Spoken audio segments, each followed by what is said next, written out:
ಪ್ರೀಸಲು ಪ್ರೀಸಲು ಪ್ರೀಸಲು ಪಿತನಿಗೂ ಸುತನಿಗೂ ಮತ್ತು ಪವಿತ್ರ ಆತ್ಮರಿಗೂ ಮಹಿಮೆಯಾಗಲಿ. ಆದಿಯಲ್ಲಿದ್ದ ಹಾಗೆ ಈಗಲೂ ಯಾವಾಗಲೂ ಸದಾ ಕಾಲಕ್ಕೂ ಸ್ತೋತ್ರ ಉಂಟಾಗಲಿ. ಪ್ರೀಸಲು ಪ್ರೀಸಲು ಪ್ರೀಸಲು. ಪ್ರಭು ಯೇಸುವಿನಲ್ಲಿ ನನ್ನ ಪ್ರಿಯ ಸಹೋದರ ಸಹೋದರಿಯರೇ, ದೇವರ ಮಕ್ಕಳೇ, ಪ್ರಭು ಯೇಸು ಕ್ರಿಸ್ತರ ಕೃಪಾಶೀರ್ವಾದವು, ಪ್ರೀತಿಯು, ಶಾಂತಿಯು, ಸಮಾಧಾನವು, ಅನ್ಯೋನ್ಯತೆಯು, ಐಕ್ಯತೆಯು, ಪವಿತ್ರಾತ್ಮರ ವರ ಪ್ರಸಾದವು ನಿಮ್ಮೆಲ್ಲರೊಡನೆ ಇರಲಿ. ಪ್ರೀಸಲು ಪ್ರೀಸಲು ಪ್ರೀಸಲು. ಪ್ರಿಯರೇ, ನಮ್ಮ ಜೀವನದಲ್ಲಿ ನಾವು ದಾನ ಧರ್ಮಗಳನ್ನು ಮಾಡುತ್ತೇವೆ, ಮತ್ತೊಬ್ಬರ ಮೇಲೆ ಕರುಣೆ ತೋರುತ್ತೇವೆ, ಮತ್ತೊಬ್ಬರಿಗೆ ಸಹಾಯ ಮಾಡುತ್ತೇವೆ, ಮತ್ತೊಬ್ಬರನ್ನ ಸಂಧಿಸ್ತೇವೆ, ಮತ್ತೊಬ್ಬರಿಗೆ ಆಹಾರವನ್ನು ಕೊಡ್ತೇವೆ, ಅಥವಾ ಮನೆ ಕೆಲವು ಸಾರಿ ನಮ್ಮ ಮನೆಯಲ್ಲಿ ತಂಗಲಿಕ್ಕೆ ಯಾರಿಗಾದರೂ ಸ್ಥಳವನ್ನು ನಾವು ಕೊಡ್ತೇವೆ. ಹೀಗೆ ಒಂದು ಬಾಂಧವ್ಯದ ಪ್ರೀತಿ ನಮ್ಮಲ್ಲಿ ಉಂಟಾಗುವುದುಂಟು. ಕಳೆದ ಕಾಲಗಳಲ್ಲಿ ನೋಡುವಾಗ, ಅಂದ್ರೆ ಒಂದು 30-35 ವರ್ಷಗಳ ಹಿಂದೆಯೇ ನೋಡುವಾಗ, ಅದರ ಹಿಂದೆಗಳೆಲ್ಲ ನೋಡುವಾಗ, ಯಾರೇ ರಸ್ತೆಯಲ್ಲಿ ಹಾದು ಹೋಗುವವರು ಸಂಜೆ ಆಗುವಾಗ ಪಕ್ಕದ ಆ ರಸ್ತೆಯಲ್ಲಿ ಹೋಗುವಂತ ಮನೆಗಳಲ್ಲಿ ಜಗಲಿಗಳಿರ್ತಾ ಇತ್ತು. ಒಂದು ಕಾಲದಲ್ಲಿ ಮನೆ ಎದುರುಗಡೆ ಜಗಲಿ ಇರ್ತಾ ಇತ್ತು. ಆ ಕಡೆ ಒಂದು ಜಗಲಿ, ಈ ಕಡೆ ಒಂದು ಜಗಲಿ, ಮಲಗುವುದಕ್ಕೆ. ಅಂದ್ರೆ ಯಾರಾದ್ರೂ ಬೇರೆ ಊರಿಂದ ಯಾರಾದ್ರೂ ಬಂದ್ರೆ ಆ ಜಗಲಿಯ ಮೇಲೆ, ಮನೆಯ ಮುಂದೆ ಇರುವಂತಹ ಜಗಲಿಯ ಮೇಲೆ ಮಲಗುವುದಕ್ಕಾಗಿ ಸಿದ್ಧಪಡಿಸಿ ಇಡ್ತಾ ಇದ್ರು. ಹಳ್ಳಿ ಗ್ರಾಮದಲ್ಲೆಲ್ಲ ಹಲವು ಇತ್ತು. ಯಾರಾದ್ರೂ ಬಂದ್ರೆ ಮಲಗಿ ಹೋಗಬಹುದು. ರಾತ್ರಿಯಲ್ಲಿ ಅವರ ಮನೆಯ ಮುಂದೆ ಆ ಜಗಲಿಯಲ್ಲಿ ಮಲಗಿ ಹೋಗ್ಲಿಕ್ಕೆ ಒಂದು ಸ್ಥಳವನ್ನ ಇಡ್ತಾ ಇದ್ರು. ಆದರೆ ಇತ್ತೀಚಿನ ದಿನಗಳಲ್ಲಿ ಜಗಲಿ ಎಲ್ಲ ಹೋಗಿ ಹೋಯ್ತು. ಅದನ್ನೇ ಸೈಕಲ್ ಪಾರ್ಕ್, ಕಾರ್ ಪಾರ್ಕ್, ಇಲ್ಲಾಂದ್ರೆ ಫ್ಲವರ್ ಪಾರ್ಕ್, ತೋಟ ಮಾಡಿಬಿಟ್ರು. ಈಗ ಯಾರು ನಮ್ಮ ಮನೆಗೆ ಬಂದು ಬಾಗಿಲು ತಟ್ಟಿದ್ರು ಯಾರು ತೆರೆಯೋದಿಲ್ಲ. ನಾಯಿಗಳಿದೆ, ಎಚ್ಚರಿಕೆಯನ್ನು ಬೋರ್ಡ್ ಇರ್ತದೆ. ನಾಯಿ ಇಲ್ಲ ಆದ್ರೂ ನಾಯಿಗಳಿದೆ, ಎಚ್ಚರಿಕೆಯನ್ನು ಬೋರ್ಡ್ ಇದೆ. ಬರುವಂತ ಜನರನ್ನ ನಾಯಿಗಿಂತ ಕೀಳಾಗಿ ನೋಡೋರು ನಾವು ನೋಡ್ತೇವೆ. ನಿನ್ನೆ ನಾನು ಒಂದು ಸನ್ನಿವೇಶವನ್ನು ನೋಡಿದೆ. ಈ ಸ್ವೀಪರ್ಸ್ ಪಾಪ ಅವ್ರನ್ನಾಗಿ ಕರಿಬಾರದು. ಈ ಲೋಕ ಅಂತಹ ಒಂದು ಕೆಟ್ಟ ಒಂದು ಹೆಸರನ್ನ ಇಟ್ಟಿದೆ, ಶುದ್ಧ ಮಾಡುವವರನ್ನ. ಅವರಿಲ್ಲ ಅಂದ್ರೆ, ನಿಜ ಹೇಳಬೇಕು ಅಂದ್ರೆ, ಇವತ್ತು ಯಾವ ವ್ಯಕ್ತಿಯು ಸಮಾಧಾನವಾಗಿರ್ಲಿಕ್ಕಾಗೋದಿಲ್ಲ, ನೆಮ್ಮದಿಯಿಂದ ಇರ್ಲಿಕ್ಕಾಗೋದಿಲ್ಲ, ಒಳ್ಳೆ ಊಟ ಮಾಡ್ಲಿಕ್ಕೆ ಆಗೋದಿಲ್ಲ. ಸ್ವೀಪರ್ಸ್ ಎಂಬುದಾಗಿ ಒಂದು ಕೆಳಮಟ್ಟದ ಹೆಸರನ್ನು ಅವರಿಗೆ ಇಟ್ಟುಬಿಟ್ರು. ಇದು ತುಂಬಾ ನಾಚಿಕೆಗೇಡು ಸ್ವಭಾವ ಹಾಗೂ ಒಂದು ಕೆಟ್ಟ ಸ್ವಭಾವ. ಒಂದು ತಾಯಿ ಒಂದು ಮನೆಯಲ್ಲಿ ನೀರು ಕೇಳಲಿಕ್ಕೆ ಬರ್ತಾಳೆ. ನೀರು ಕೇಳಲಿಕ್ಕೆ ಬರುವಾಗ ಆ ಮನೆಯೊಡತಿ ಬಾಗಿಲು ತಟ್ಟುವುದನ್ನು ನೋಡಿ ಏನು ಬೇಕು ಎಂಬುದಾಗಿ ಕೇಳಿರ್ತಾರೆ. ದೂರ ದೂರ ಹೋಗಿ, ಹಿಂದೆ ಹೋಗಿ, ಹಿಂದೆ ಹೋಗಿ ಎಂಬುದಾಗಿ ಹಿಂದೆ ಕಳಿಸ್ತಾಳೆ. ಆಕೆ ಹೇಳ್ತಾಳೆ, ನನಗೆ ಸ್ವಲ್ಪ ಕುಡಿಲಿಕ್ಕೆ ನೀರು ಬೇಕು ಎಂಬುದಾಗಿ. ಹೋಗು, ಕಾಂಪೌಂಡ್ ಮುಟ್ಬೇಡ, ದೂರ ಹೋಗು, ನೀನು ದೂರ ಹೋಗು ಎಂಬುದಾಗಿ. ಕೊನೆಗೆ ಒಂದು ಬಾಟಲ್ ನಲ್ಲಿ ನೀರು ತಂದು ದೂರ ಹೋಗು ಅಂತ ಹೇಳಿದ್ರೆ ರಸ್ತೆಯ ಮಧ್ಯದಲ್ಲಿ ಇಡ್ತಾಳೆ. ರಸ್ತೆಯಲ್ಲಿ ಇಟ್ಟು ಅವಳನ್ನು ಮುಟ್ಟಿಸಿಕೊಳ್ಳದೆ, ಸ್ಪರ್ಶಿಸದೆ ರಸ್ತೆಯಲ್ಲಿ ಇಟ್ಟು ಒಳಗೆ ಹೋಗಿ ಆಮೇಲೆ ತಗೋ ನೀನು ಎಂಬುದಾಗಿ ಹೇಳಿ ಹೋಗ್ತಾರೆ. ಎಂತಹ ಕ್ರೂರ ಜನಾಂಗ ಅಲ್ಲ. ಇನ್ನು ಕೆಲವರನ್ನ ನೋಡ್ತೇವೆ, ಯಾರಾದ್ರೂ ಹೊಟ್ಟೆ ಹಸಿವು ಬಂತು ಅಂದ್ರೆ, ಏನಾದ್ರೂ ಊಟ ಕೊಡ್ತೀರಂದ್ರೆ ಏನಿದೆ, ಪ್ಲಾಸ್ಟಿಕ್ ಕವರ್ ತಗೊಂಡು ಬಾ ಅಂತ ಹೇಳ್ತಾರೆ. ತನ್ನ ಮನೆಯ ತಟ್ಟೆಯಲ್ಲಿ ಕೊಡುವುದಿಲ್ಲ.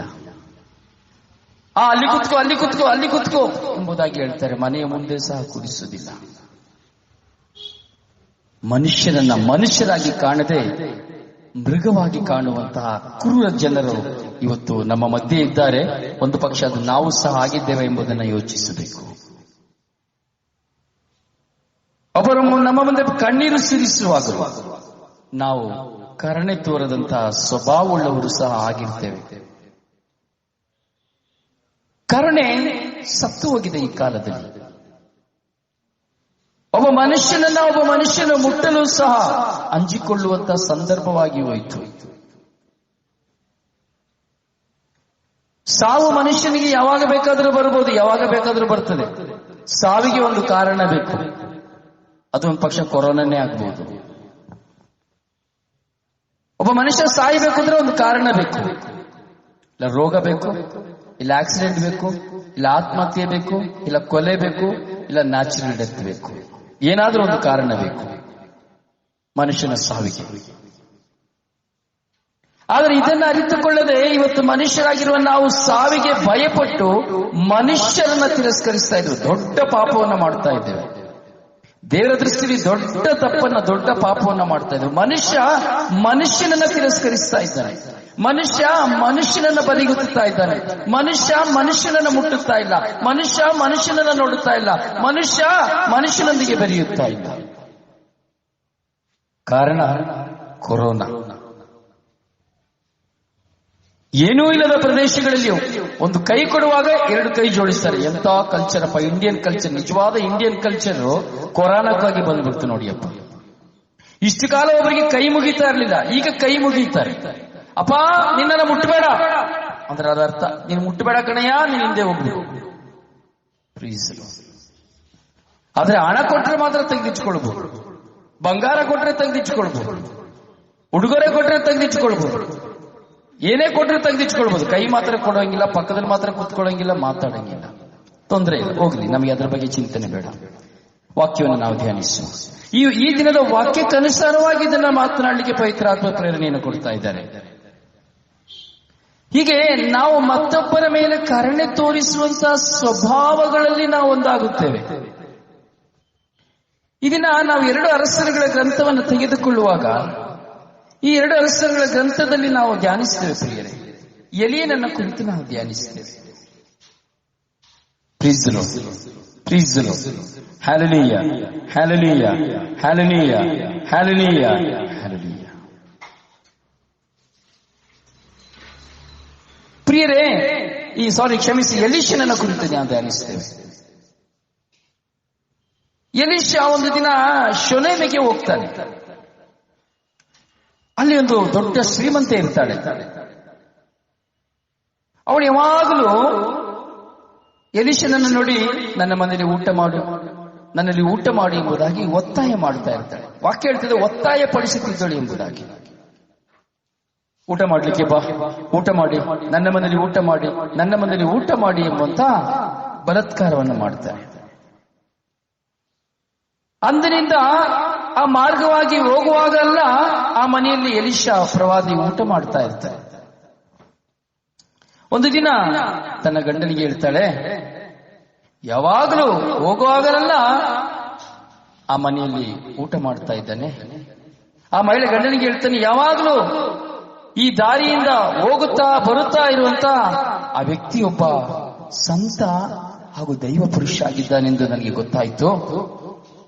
ಆದ್ರಿಂದ ನಾವು ಒಂದು ಕೆಲಸ ಮಾಡುವ, ನಾವು ಅವನಿಗೆ ನಮ್ಮ ಮನೆಯ ಮೇಲೆ ಒಂದು ಚಿಕ್ಕ ಕೋಣೆಯನ್ನ ಕಟ್ಟಿಸಿಕೊಡೋಣ, ಅದರಲ್ಲಿ ಒಂದು ಮಂಚ ಹಾಕೋಣ, ಒಂದು ಮೇಜು ಹಾಕೋಣ, ಒಂದು ಕುರ್ಚಿ ಚೇರ್ ಹಾಕೋಣ, ಒಂದು ದೀಪಸ್ತಂಭವನ್ನು ಕೊಡೋಣ, ಇವುಗಳಿಗೆ ಕೊಟ್ಟು ಅವನು ಬಂದಾಗಲೆಲ್ಲ ಅಲ್ಲಿ ವಾಸ ಮಾಡಲಿಕ್ಕಾಗಿ ಹೇಳೋಣ ಎಂಬುದಾಗಿ ಹೇಳಿ ಪತಿ ಪತ್ನಿಯರು ಇಬ್ಬರು ಸಹ ತೀರ್ಮಾನಿಸಿ ಆ ಎಲೀಷನಿಗೆ ಹೇಳ್ತಾರೆ, ಅಯ್ಯ ನೀವೊಂದು ಕೆಲಸ ಮಾಡು, ದಿನಂಪ್ರತಿ ನೀನು ಇಲ್ಲಿ ಬರುವಾಗಲೆಲ್ಲ ನಿನಗಾಗಿ ನಾನೊಂದು ಕೋಣೆಯನ್ನು ಕಟ್ಟಿಕೊಡ್ತೇನೆ. ಆ ಕೋಣೆಯಲ್ಲಿ ಬಂದು ತಂಗು, ಆ ಮನೆಯಲ್ಲಿ ಬಂದು ನನ್ನ ಮನೆಯಲ್ಲಿ ಬಂದು ವಾಸ ಮಾಡು. ಅಲ್ಲಿ ನಾನು ನಿನಗೆ ಮಲಗಲಿಕ್ಕೆ ಒಂದು ಮಂಚ ಕೊಡ್ತೇನೆ, ನಿನಗೆ ಒಂದು ಟೀಪಾಯಿ ಕೊಡ್ತೇನೆ, ಒಂದು ಟೇಬಲ್ ಕೊಡ್ತೇನೆ, ಒಂದು ಕುರ್ಚಿ ಕೊಡ್ತೇನೆ, ಒಂದು ದೀಪಸ್ತಂಭನ ಕೊಡ್ತೇನೆ. ಅದರಿಂದ ನೀನು ಬಂದಾಗಲ್ಲ ಇಲ್ಲಿ ವಾಸ ಮಾಡಿ ಎಂಬುದಾಗಿ ಆ ಎಲೀಷನನ್ನ ನೋಡಿ ಕೇಳಿಕೊಳ್ಳುತ್ತಾರೆ. ಹೀಗೆ ಹಲವು ಕಾಲ ಎಲೀಷಾ ಮನೆಗೆ ಹೋಗಿ ತಂಗುತ್ತಾ ಊಟ ಮಾಡುತ್ತಾ ಇರುತ್ತಾರೆ. ಒಂದು ದಿನ ಎಲೀಷಾ ಅಲ್ಲಿಗೆ ಮತ್ತೆ ಹೋಗ್ತಾನೆ. ಆ ಕೊಟ್ಟಂತ ರೂಮಿನಲ್ಲಿ ಹೋಗಿ ವಿಶ್ರಾಂತಿ ತಗೊಳ್ಳಿಕ್ಕೆ ಹೋಗ್ತಾನೆ, ದಣಿವಾರಿಸಿಕೊಳ್ಳಿಕ್ಕೆ ಹೋಗ್ತಾನೆ. ಆಮೇಲೆ ಎಲೀಷಾ ಆಕೆಯನ್ನ ನೋಡ್ತಾನೆ. ಏನು ಉಪಯೋಗ ಮಾಡಬಹುದು, ಇವಳಿಗೆ ಏನು ಉಪಕಾರ ಮಾಡಬಹುದು ಎಂಬುದಾಗಿ ಚಿಂತಿಸ್ತಾನೆ. ನಾವು ಆಕೆಗೆ ಏನು ಉಪಕಾರ ಮಾಡಬಹುದು ಎಂಬುದಾಗಿ ಕೇಳ್ತಾನೆ.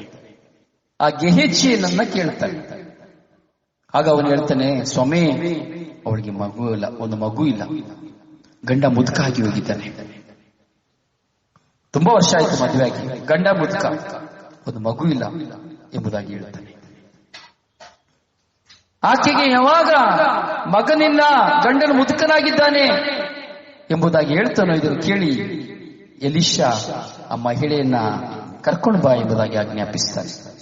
ನೀ ಕರ್ಕೊಂಡು ಬನ್ನಿ, ಅವಳನ್ನ ಕರ್ಕೊಂಡು ಬನ್ನಿ ಎಂಬುದಾಗಿ. ಹೀಗೆ ಹೇಳುವಾಗ ಆ ಮಹಿಳೆ ಎಲಿಷನ ಮಾತಿಗೆ ಉತ್ತರ ಕೊಟ್ಟು ಗೌರವಿಸಿ ಆಕೆಯ ಬಳಿಗೆ ಬರ್ತಾಳೆ. ಬಂದು ಅವಳು ಕೋಣೆಯಲ್ಲಿ ಪ್ರವೇಶಿಸಿದಲ್ಲ, ಕೋಣೆಯ ಬಾಗಿಲಲ್ಲಿ ನಿಂತಿರ್ತಾಳೆ. ಕೋಣೆಯ ಒಂದು ಬಾಗಿಲ ಹತ್ತಿರ ನಿಂತುಕೊಳ್ತಾಳೆ. ಎಲಿಷಾ ಹೇಳ್ತಾನೆ, ಅಮ್ಮ, ಮೊದಲು ಕಮ್ಯುನಿಕೇಶನ್ ಆಗಿರ್ತದೆ. ನೀನ್ ನನಗಿಷ್ಟೆಲ್ಲ ಸಹಾಯ ಮಾಡಿದ್ದೀಯಾ, ನನಗೆ ಊಟ ಕೊಟ್ಟಿದ್ದೀಯ ದಿನ, ನನಗಾಗಿ ನಿನ್ನ ಮಾಳಿಗೆ ಮೇಲೆ ಒಂದು ಕೋಣೆಯನ್ನು ಕಟ್ಟಿಸಿ ಕೊಟ್ಟಿದ್ದೀಯಾ, ನನಗೆಲ್ಲ ಅವಶ್ಯಕತೆಗಳನ್ನು ನೀನು ಮಾಡಿಕೊಟ್ಟಿದ್ದೀಯಾ. ಅದರಿಂದ ನಿನಗೇನಾದ್ರೂ ಬೇಕು ಅಂದ್ರೆ ಕೇಳಿಕೋ ಎಂಬುದಾಗಿಯೂ ಸಹ ಹೇಳಿ, ನಿನಗೇನು ಬೇಕು ಎಂಬುದಾಗಿಯೂ ಸಹ ಕೇಳಿರ್ಬೋದು, ವಿಷಯ ಅರಿತು ಸಹ ಕೇಳಿರ್ಬೋದು. ಆಕೆ ಅವಾಗ ಹೇಳಿರ್ಬೋದು, ಸ್ವಾಮಿ, ಹೀಗೆ ನನಗೆ ಒಂದು ಮಗು ಇಲ್ಲ ಎಂಬುದು ಸಹ ಅವಳ ಬಾಯಿಂದ ಅರಿಕೆ ಮಾಡಿರಬಹುದು.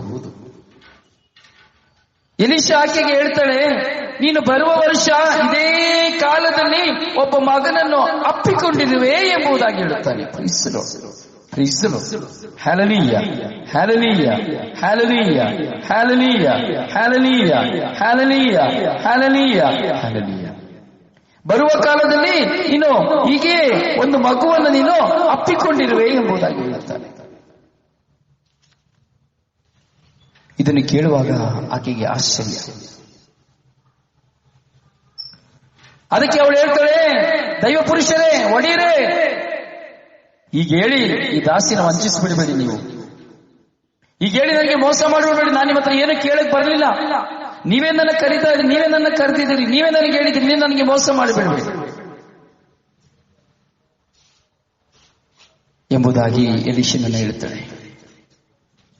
ಆದರೆ ಆ ಎಲಿಷನ ನುಡಿಯಂತೆ ಮಹಿಳೆ ಗರ್ಭಿಣಿಯಾಗಿ ಎಲಿಷಾ ಹೇಳಿದಾಗೆ ಮುಂದಿನ ವರ್ಷ ಅದೇ ಕಾಲದಲ್ಲಿ ಒಬ್ಬ ಮಗನನ್ನ ಅವಳು ಏರುತ್ತಾಳೆ. ಕ್ರಿಸ್ತನು, ಕ್ರಿಸ್ತನು, ಹ್ಯಾಲೆಲೂಯಾ, ಹ್ಯಾಲೆಲೂಯಾ, ಹ್ಯಾಲೆಲೂಯಾ, ಹ್ಯಾಲೆಲೂಯಾ, ಹ್ಯಾಲೆಲೂಯಾ, ಹ್ಯಾಲೆಲೂಯಾ, ಹ್ಯಾಲೆಲೂಯಾ.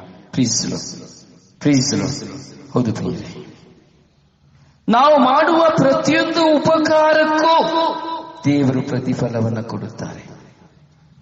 ನಾವೊಬ್ಬರಿಗೆ ಒಂದು ಹೊತ್ತು ಆಹಾರವನ್ನು ಕೊಡುವಾಗಲೂ ಅಥವಾ ನಾವು ಒಂದು ಮನೆಯಲ್ಲಿ ತಂಗಲು ಆಶ್ರಯವನ್ನು ಕೊಡುವಾಗಲೂ ದೇವರು ಅದಕ್ಕೆ ಪ್ರತಿಫಲವನ್ನು ಕೊಡುತ್ತಾರೆ.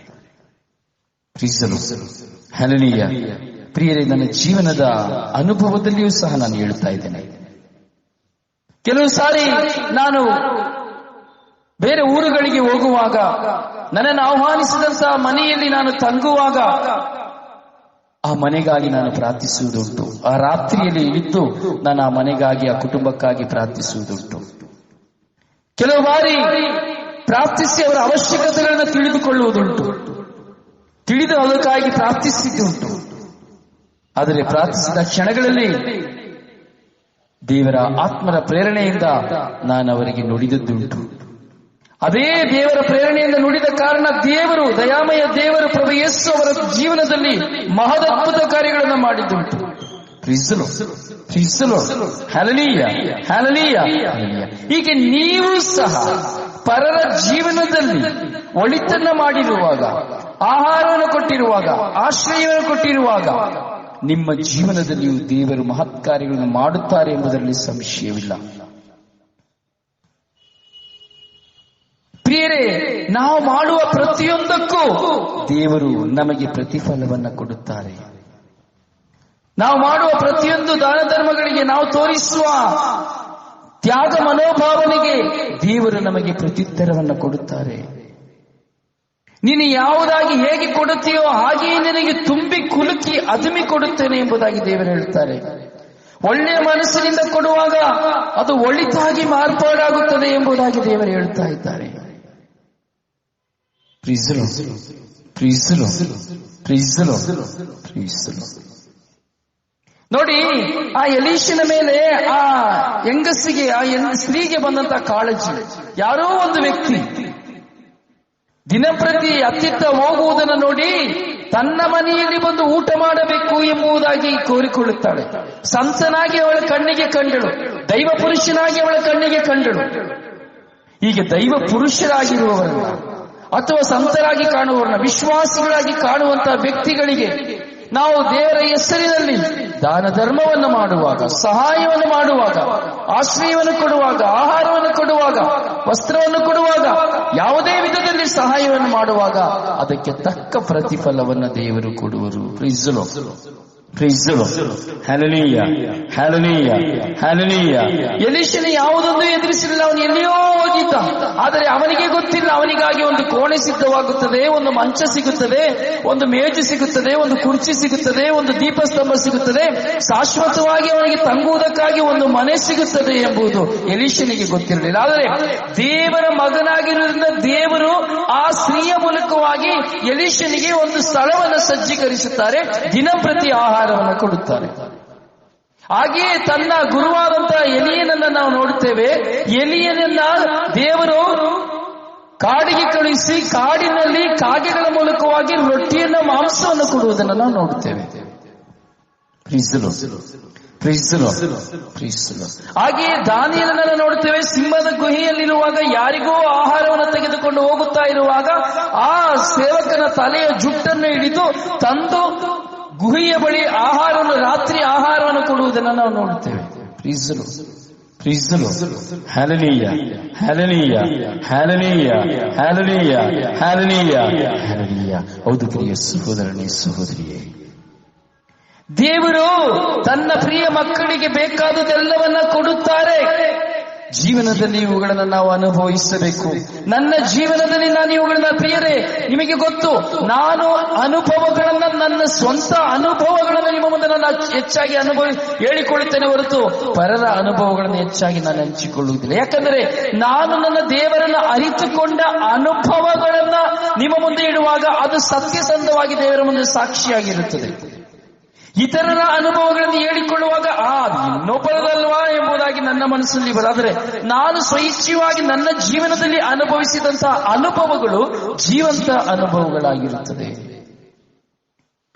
ಆಹಾರವಿಲ್ಲದಂತಹ ಕಾಲಗಳಿದ್ದವು, ವಸ್ತ್ರವಿಲ್ಲದಂತಹ ಕಾಲಗಳಿದ್ದವು, ಸಾಯಲು ಹೋದ ಕಾಲಗಳಿದ್ದವು, ದರಿದ್ರನಾಗಿದ್ದಂತಹ ಕಾಲಗಳಿದ್ದವು, ಬಹಿಷ್ಕರಿಸಲ್ಪಟ್ಟಂತಹ ಕಾಲಗಳಿದ್ದವು. ಆದರೆ ಆ ದಿನಗಳಲ್ಲೆಲ್ಲ ದೇವರು ತನ್ನ ಅನಂತ ಕೃಪಾವರ ಪ್ರಸಾದದಿಂದ, ಮತ್ತೊಬ್ಬರು ಕೊಡುವ ಆಹಾರದಿಂದ, ಮತ್ತೊಬ್ಬರು ಕೊಡುವ ವಸ್ತ್ರದಿಂದ, ಮತ್ತೊಬ್ಬರು ಕೊಡುವ ಪೋಷಣೆಯಿಂದ ನಾನು ಜೀವಿಸುವಂತೆ ಮಾಡಿದರು. ಇಂದಿಗೂ ಸಹ ನಿಮ್ಮಲ್ಲಿ ದೇವರು, ದಯಾಮಯ ದೇವರು ತೋರಿಸುವ ಕರುಣೆಯ ನಿಮಿತ್ತವಾಗಿ ನಿಮ್ಮ ಮುಖಾಂತರವೂ ಸಹ ನಾನು ಭುಜಿಸುವಂತೆ, ವಸ್ತ್ರ ಉಡುವಂತೆ, ಜೀವಿಸುವಂತೆ ಮಾಡುವಂತಹ ದಯಾಮಯ ದೇವರು ನನ್ನ ದೇವರಾಗಿದ್ದಾರೆ. ನಾಚಿಕೆ ಪಡುವಾಗಿಲ್ಲ. ಯಾಕೆ ನಾಚಿಕೆ ಪಡಬೇಕು? ದೇವರು ಮಾಡುವ ಮಹತ್ ಕಾರ್ಯವನ್ನ ನಾವು ಪಡೆದುಕೊಳ್ಳಬೇಕು. ಒಂದು ಭಿಕ್ಷುಕನಾದವನು ಭಿಕ್ಷಾನ್ ಭವತಿ ಭಿಕ್ಷಾನ್ ದೇಹಿ ಎಂಬುದಾಗಿ ಹೇಳುತ್ತಾನೆ. ಅದು ತಪ್ಪಲ್ಲ. ಕಳ್ಳತನ ಮಾಡಿದರೆ ತಪ್ಪು, ಮೋಸ ಮಾಡಿದರೆ ತಪ್ಪು, ವಂಚನೆ ಮಾಡಿದರೆ ತಪ್ಪು.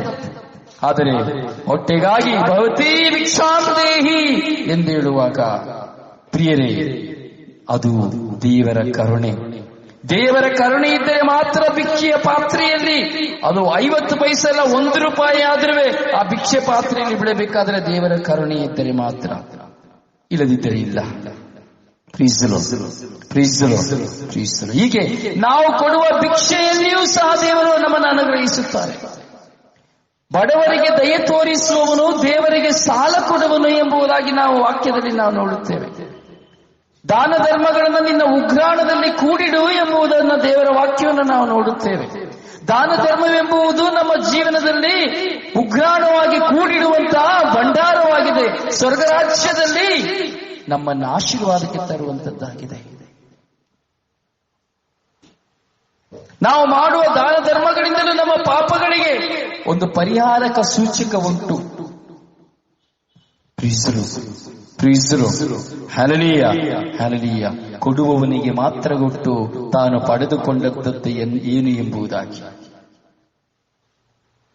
ಕೊಡುವ ಕೈಗಿಂತ ತೆಗೆದುಕೊಳ್ಳುವಂತಹ ಕೈ ಶ್ರೇಷ್ಠಕರವಾದದ್ದು ಎಂಬುದಾಗಿ ಹೇಳ್ತಾ ಇದ್ದಾರೆ. ತೆಗೆದುಕೊಳ್ಳುವ ಕೈಗಿಂತ ಕೊಡುವ ಕೈ ತುಂಬಾ ಶ್ರೇಷ್ಠವಾದದ್ದು. Praise the lord, praise the lord, praise the lord.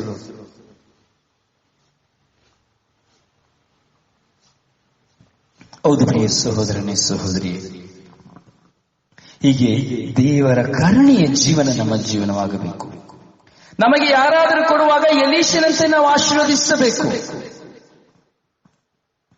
ತೆಗೆದುಕೊಂಡಂತಹ ಕೈಗಳಿಂದ ನಾವು ಅವರನ್ನು ಆಶೀರ್ವದಿಸಬೇಕು. ತೆಗೆದುಕೊಂಡ ಕೈಗಳಿಂದ, ತೆಗೆದುಕೊಂಡು ತಿಂದ ಕೈಗಳಿಂದ ಶಪಿಸುವಂತದ್ದಲ್ಲ. ದೇವರು ನಮಗೆ ಕೊಟ್ಟಂತಹ ಕೈಗಳನ್ನು ಆಶೀರ್ವದಿಸಬೇಕು, ಅವರ ಕುಟುಂಬಗಳನ್ನು ಆಶೀರ್ವದಿಸಬೇಕು. ಆದರೆ ನಾವೇನ್ ಮಾಡ್ತಾ ಇದ್ದೇವೆ? ಕೊಟ್ಟ ಕೈಯನ್ನ ಕಚ್ಚಿ ಬಿಡ್ತಾ ಇದ್ದೇವೆ, ಕೊಟ್ಟ ಕೈಗಳನ್ನ ಶಪಿಸುತ್ತಾ ಇದ್ದೇವೆ, ತಿಂದದ್ದನ್ನ ನಾವು ಅಸಖ್ಯವಾಗಿ ಮಾತನಾಡುತ್ತೇವೆ.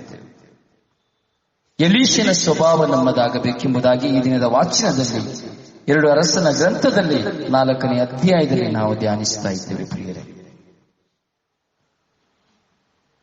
ಕೊಟ್ಟದ್ದು ತನಗೆ ಬಚ್ಚಿಟ್ಟದ್ದು ಪರರಿಗೆ ಎಂಬುದಾಗಿ ನಾವು ನೋಡುತ್ತೇವೆ. ಬಚ್ಚಿಡುವಂಥದ್ದು ಯಾವುದು ನಮ್ಮದಾಗುವುದಿಲ್ಲ. ತಿಂದು ನಾನು ತಿನ್ನಲಿಲ್ಲ ಎಂದು ಹೇಳುವುದು, ಕೊಟ್ಟು ನಾನು ಕೊಡಲಿಲ್ಲ ಎಂದು ಹೇಳುವುದು, ಮಾಡಿಯೂ ನಾನು ಮಾಡಲಿಲ್ಲ ಎಂದು ಹೇಳುವುದು, ಮಾಡಿಸಿಕೊಂಡರೂ ನಾನು ಮಾಡಿಸಿಕೊಳ್ಳಲಿಲ್ಲ, ಅದು ಶಾಪಕರ ಎಂದು ಹೇಳುವಂಥದ್ದು ನಮ್ಮ ಜೀವನದ ಮೇಲೆ ಪ್ರತಿಬಿಂಬಿಸುವಂತಹ ದೊಡ್ಡ ಶಾಪವಾಗಿರುತ್ತದೆ.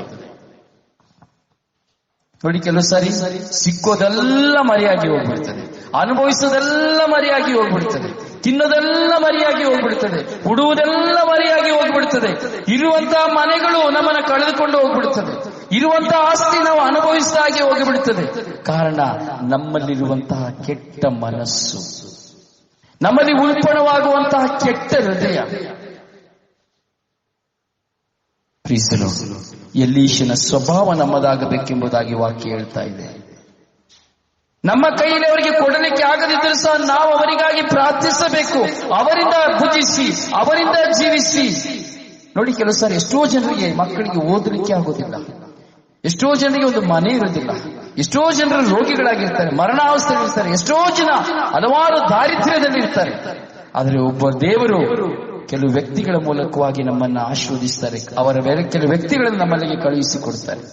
ಆ ಸಹಾಯ ಹಸ್ತವನ್ನು ನಾವು ಪಡೆದು ಅವರನ್ನು ನಾವು ಆಶೀರ್ವದಿಸಬೇಕು. ನೋಡಿ, ಸಾಧಾರಣವಾಗಿ ರಸ್ತೆಯಲ್ಲಿ ಕೆಲವು ನಾವು ನೋಡ್ತೀವಿ, ಭಿಕ್ಷುಕರನ್ನ ರಸ್ತೆಯಲ್ಲಿ ಹೋಗ್ತಾ ಇರುವಾಗ ನಾನು ಯಾವಾಗಲೂ ನೋಡ್ತೇನೆ, ರಸ್ತೆಯಲ್ಲಿ ಹೋಗುವಾಗ ಹೋಗ್ತಾ ಇರ್ತಾರೆ, ಯಾರು ಕಂಡ್ರೂ ಸಹ ನಾನು ಅವರ ಕೈಯಲ್ಲಿ ಸ್ವಲ್ಪ ಹಣವನ್ನು ನಾನು ಇಟ್ಟುಕೊಡುತ್ತೇನೆ. ಅವರು ಹೇಳುವಂತ ಒಂದು ನುಡಿ ಏನು ಗೊತ್ತುಂಟ? ಮಗ, ದೇವರನ್ನ ತುಂಬಾ ಆಶೀರ್ವದಿಸಲಿಯಪ್ಪ, ಮಗ ನಿನ್ನ ದೇವರು ತುಂಬಾ ಆಶೀರ್ವದಿಸಲಿ ಎಂಬುದಾಗಿ ಅವರು ಹೇಳ್ತಾರೆ. ಆಗ ನಾನು ಹೇಳೋದೇನು ಗೊತ್ತುಂಟ? ಸ್ವಾಮಿ, ಇದನ್ನ ನನಗೆ ಯಾರು ಕೊಟ್ಟರು ಅವರನ್ನ ಆಶೀರ್ವದಿಸಿ ಸ್ವಾಮಿ, ಇದನ್ನ ನನಗೆ ಯಾರಿಗೆ ಕೊಟ್ಟರು ಅವರನ್ನ ಆಶೀರ್ವದಿಸಿ ಸ್ವಾಮಿ. ಹೌದು, ನಾನು ಕೊಡ್ತಾ ಇದ್ದೇನೆ, ಆದ್ರೆ ನನಗೆ ಕೊಟ್ಟವರನ್ನ ನಾನು ಅವರಿಗೆ ಆಶೀರ್ವಾದ ಸಿಕ್ಕಬೇಕಲ್ವಾ? ಹಾಗೆ ನಾನು ತಿಂತಾ ಇದ್ದೇನೆ, ಇನ್ನೊಬ್ಬರಿಗೆ ಕೊಡ್ತಾ ಇದ್ದೇನೆ, ನನಗೆ ತಿನ್ಲಿಕ್ಕೆ ಕೊಟ್ಟವರನ್ನ ಆಶೀರ್ವದಿಸಿ ಎಂಬುದಾಗಿ ಹೇಳಬೇಕು ನಾನು. ತ್ಯಾಗ ಮನೋಭಾವನೆ. ಕೆಲವು ಸಾರಿ ನೋಡಿ, ಎಷ್ಟು ಕೊಟ್ಟರು, ಎಷ್ಟು ತಿಂದ್ರು, ಏನೇ ಅನುಭವಿಸಿದ್ರು ಕೊನೆಗೆ ಅದನ್ನು ವಿಷಯವಾಗಿ ಮಾರ್ಪಡಿಸಿಬಿಡ್ತೇವೆ ನಾವು. ಕೆಲವು ಸಾರಿ ಕೊಟ್ಟ ವ್ಯಕ್ತಿಯನ್ನು ಕೊಂದು ಬಿಡುತ್ತೇವೆ, ಉಪಕಾರ ಮಾಡಿದ ವ್ಯಕ್ತಿಯನ್ನು ನಾವು ಕೊಂದು ಬಿಡುತ್ತೇವೆ. ಇಲ್ಲ, ನಾವು ಎಲೀಷನಂತೆ ಆಗಬೇಕು. ನೋಡಿ, ಎಷ್ಟು ಸುಂದರವಾದಂತಹ ಚಾರಿತ್ರ್ಯವನ್ನು ನಮ್ಮ ಮುಂದೆ ಇಡ್ತಾ ಇದೆ ಇವತ್ತು ವಾಕ್ಯ. ರಸ್ತೆಯಲ್ಲಿ ಹೋಗ್ತಾ ಇದ್ದಂತ ಎಲೀಷನನ್ನ ಕರೆದು, ದಿನ ನನ್ನ ಮನೆಯಲ್ಲೇ ಬಂದು ಊಟ ಮಾಡಿ ಎಂದು ಹೇಳಿ ಅವನಿಗೆ ಮೇಲೆ ಒಂದು ಮನೆಯನ್ನು ಕೋಣೆಯನ್ನು ಕಟ್ಟಿಸಿ ಅವನಿಗೆ ಮಲಗಲಿಕ್ಕೆ, ಕುತ್ಕೊಳ್ಳಿಕ್ಕೆ, ಎಲ್ಲದಕ್ಕೂ ಅವನಿಗೆ ವ್ಯವಸ್ಥೆಯನ್ನು ಮಾಡಿಕೊಟ್ಟಂತಹ ಆ ತಾಯಿಯ ಆ ಸ್ವಭಾವ ಇಂದು ಬೈಬಲ್ನಲ್ಲಿ ಬರೆಯಲ್ಪಟ್ಟಿದೆ. ಪವಿತ್ರ ವಾಕ್ಯದಲ್ಲಿ, ಬೈಬಲ್ ಶ್ರೀಗ್ರಂಥದಲ್ಲಿ ಒಂದು ಸ್ಥಳವನ್ನ ಆಕೆಯನ್ನು ಹುಡುಕಿಕೊಟ್ಟಿದೆ. ಹೀಗೆ ನಮ್ಮ ಜೀವನ ದೇವರ ವಾಗ್ದಾತ ಪುಸ್ತಕದಲ್ಲಿ, ಜೀವಬಾಧ್ಯರ ಪಟ್ಟಿಯಲ್ಲಿ ನಾವು ಮಾಡುವಂತಹ ಈ ಸೇವಾ ಕಾರ್ಯಗಳು ಬರೆಯಲ್ಪಡಬೇಕು. ಕೆಲವು ಸಾರಿ ಕೊಡುವಾಗ ನಾವು ಮತ್ತೊಬ್ಬರು ನೋಡಲಿ ಎಂಬುದಾಗಿ ಕೊಡ್ತೇವೆ, ಮತ್ತೊಬ್ಬರು ಹೊಗಳಲಿ ಎಂಬುದಾಗಿ ಕೊಡ್ತೇವೆ. ಮತ್ತೊಬ್ಬರಲ್ಲಿ ಹೆಸರು ತೆಗೆದುಕೊಳ್ಳಬೇಕೆಂಬುದಾಗಿ ಕೊಡ್ತೇವೆ, ಅದರಿಂದ ಏನೂ ಪ್ರತಿಫಲ ಇಲ್ಲ. ಬಲಗೈ ಕೊಟ್ಟದ್ದು ಎಡಗೈಗೆ ತಿಳಿಯದಿರಲಿ ಎಂಬುದಾಗಿ ವಾಕ್ಯ ಹೇಳುತ್ತದೆ. ಪ್ರಿಯ ದೇವರ ವಾಕ್ಯ ಸತ್ಯವಾದಂತಹ ವಾಕ್ಯ. ಈ ವಾಕ್ಯದ ಮುಖಾಂತರವಾಗಿ ನಾವು ಕಲಿತುಕೊಳ್ಳಬೇಕು.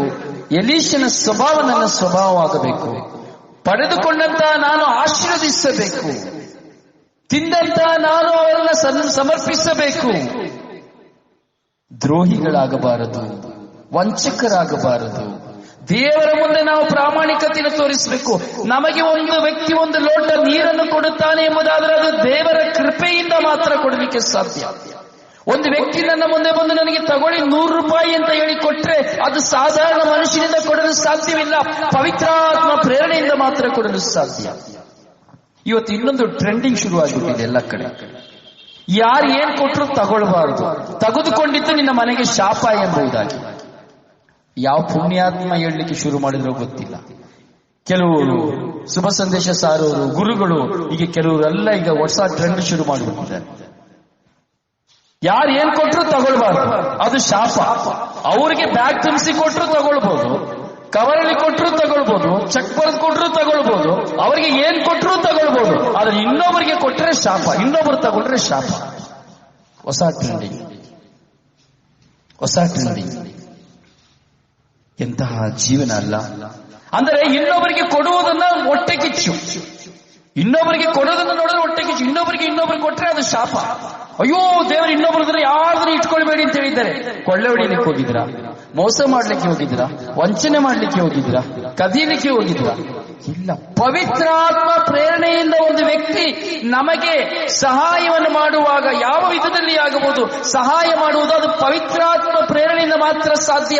ಒಂದು ಮನುಷ್ಯ ಒಂದು ವ್ಯಕ್ತಿಗೆ ಜೋಬದಲ್ಲಿ ಕೈ ಹಾಕಿ ಭಿಕ್ಷುಕನಿಗೆ 1 ರೂಪಾಯಿ ಕೊಡಬೇಕಾದ್ರೂ ಪವಿತ್ರಾತ್ಮ ಪ್ರೇರಣೆ ಇಲ್ಲದೆ ಕೊಡುವುದಕ್ಕೆ ಆಗುವುದಿಲ್ಲ.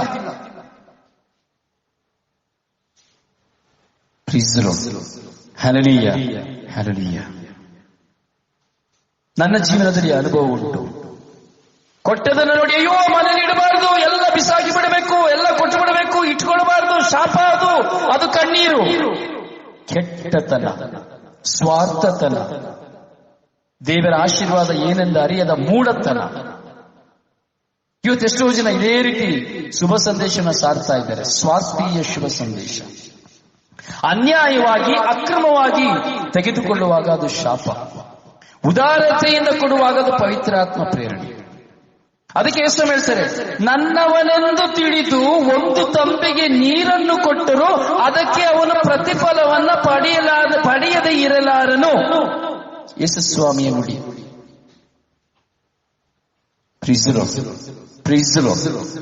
ಪ್ರಿಯರೇ, ವಾಕ್ಯಗಳನ್ನ ನಾವು ಭುಜಿಸಬೇಕು. ಬರೀ ನೋಡಬಾರದು, ಬರೀ ಓದಬಾರದು. ಇವತ್ತು ದೊಡ್ಡ ಜನ ನಾವು ವಾಕ್ಯನ ಬರೀ ಓದ್ತಾ ಇದ್ದೇವೆ ಅಷ್ಟೇ, ನೋಡ್ತಾ ಇದ್ದೀವಿ ಅಷ್ಟೇನೆ, ಬರೀ ಕೇಳ್ತಾ ಇದ್ದೇವೆ ಅಷ್ಟೇನೆ. ಯಾರು ನಾವು ಅರ್ಥ ಮಾಡ್ಕೊಳ್ತಾ ಇಲ್ಲ ವಾಕ್ಯನ, ಯಾರು ಅನುಭವಿಸ್ತಾ ಇಲ್ಲ. 24 ಗಂಟೆ ಕಿವಿಲಿ ಇಟ್ಕೊಂಡ್ರುವೆ, 24 ಗಂಟೆ ಜೋಬಲ್ಲಿ ಇಟ್ಕೊಂಡ್ರುವೆ, 24 ಗಂಟೆ ಮೊಬೈಲ್ ಇಟ್ಕೊಂಡ್ರುವೆ, 24 ಗಂಟೆ ಧ್ಯಾನ ಮಂದಿರದಲ್ಲಿ ಇದ್ರುವೆ, ಏನು ಪ್ರಯೋಜನ ಇಲ್ಲ.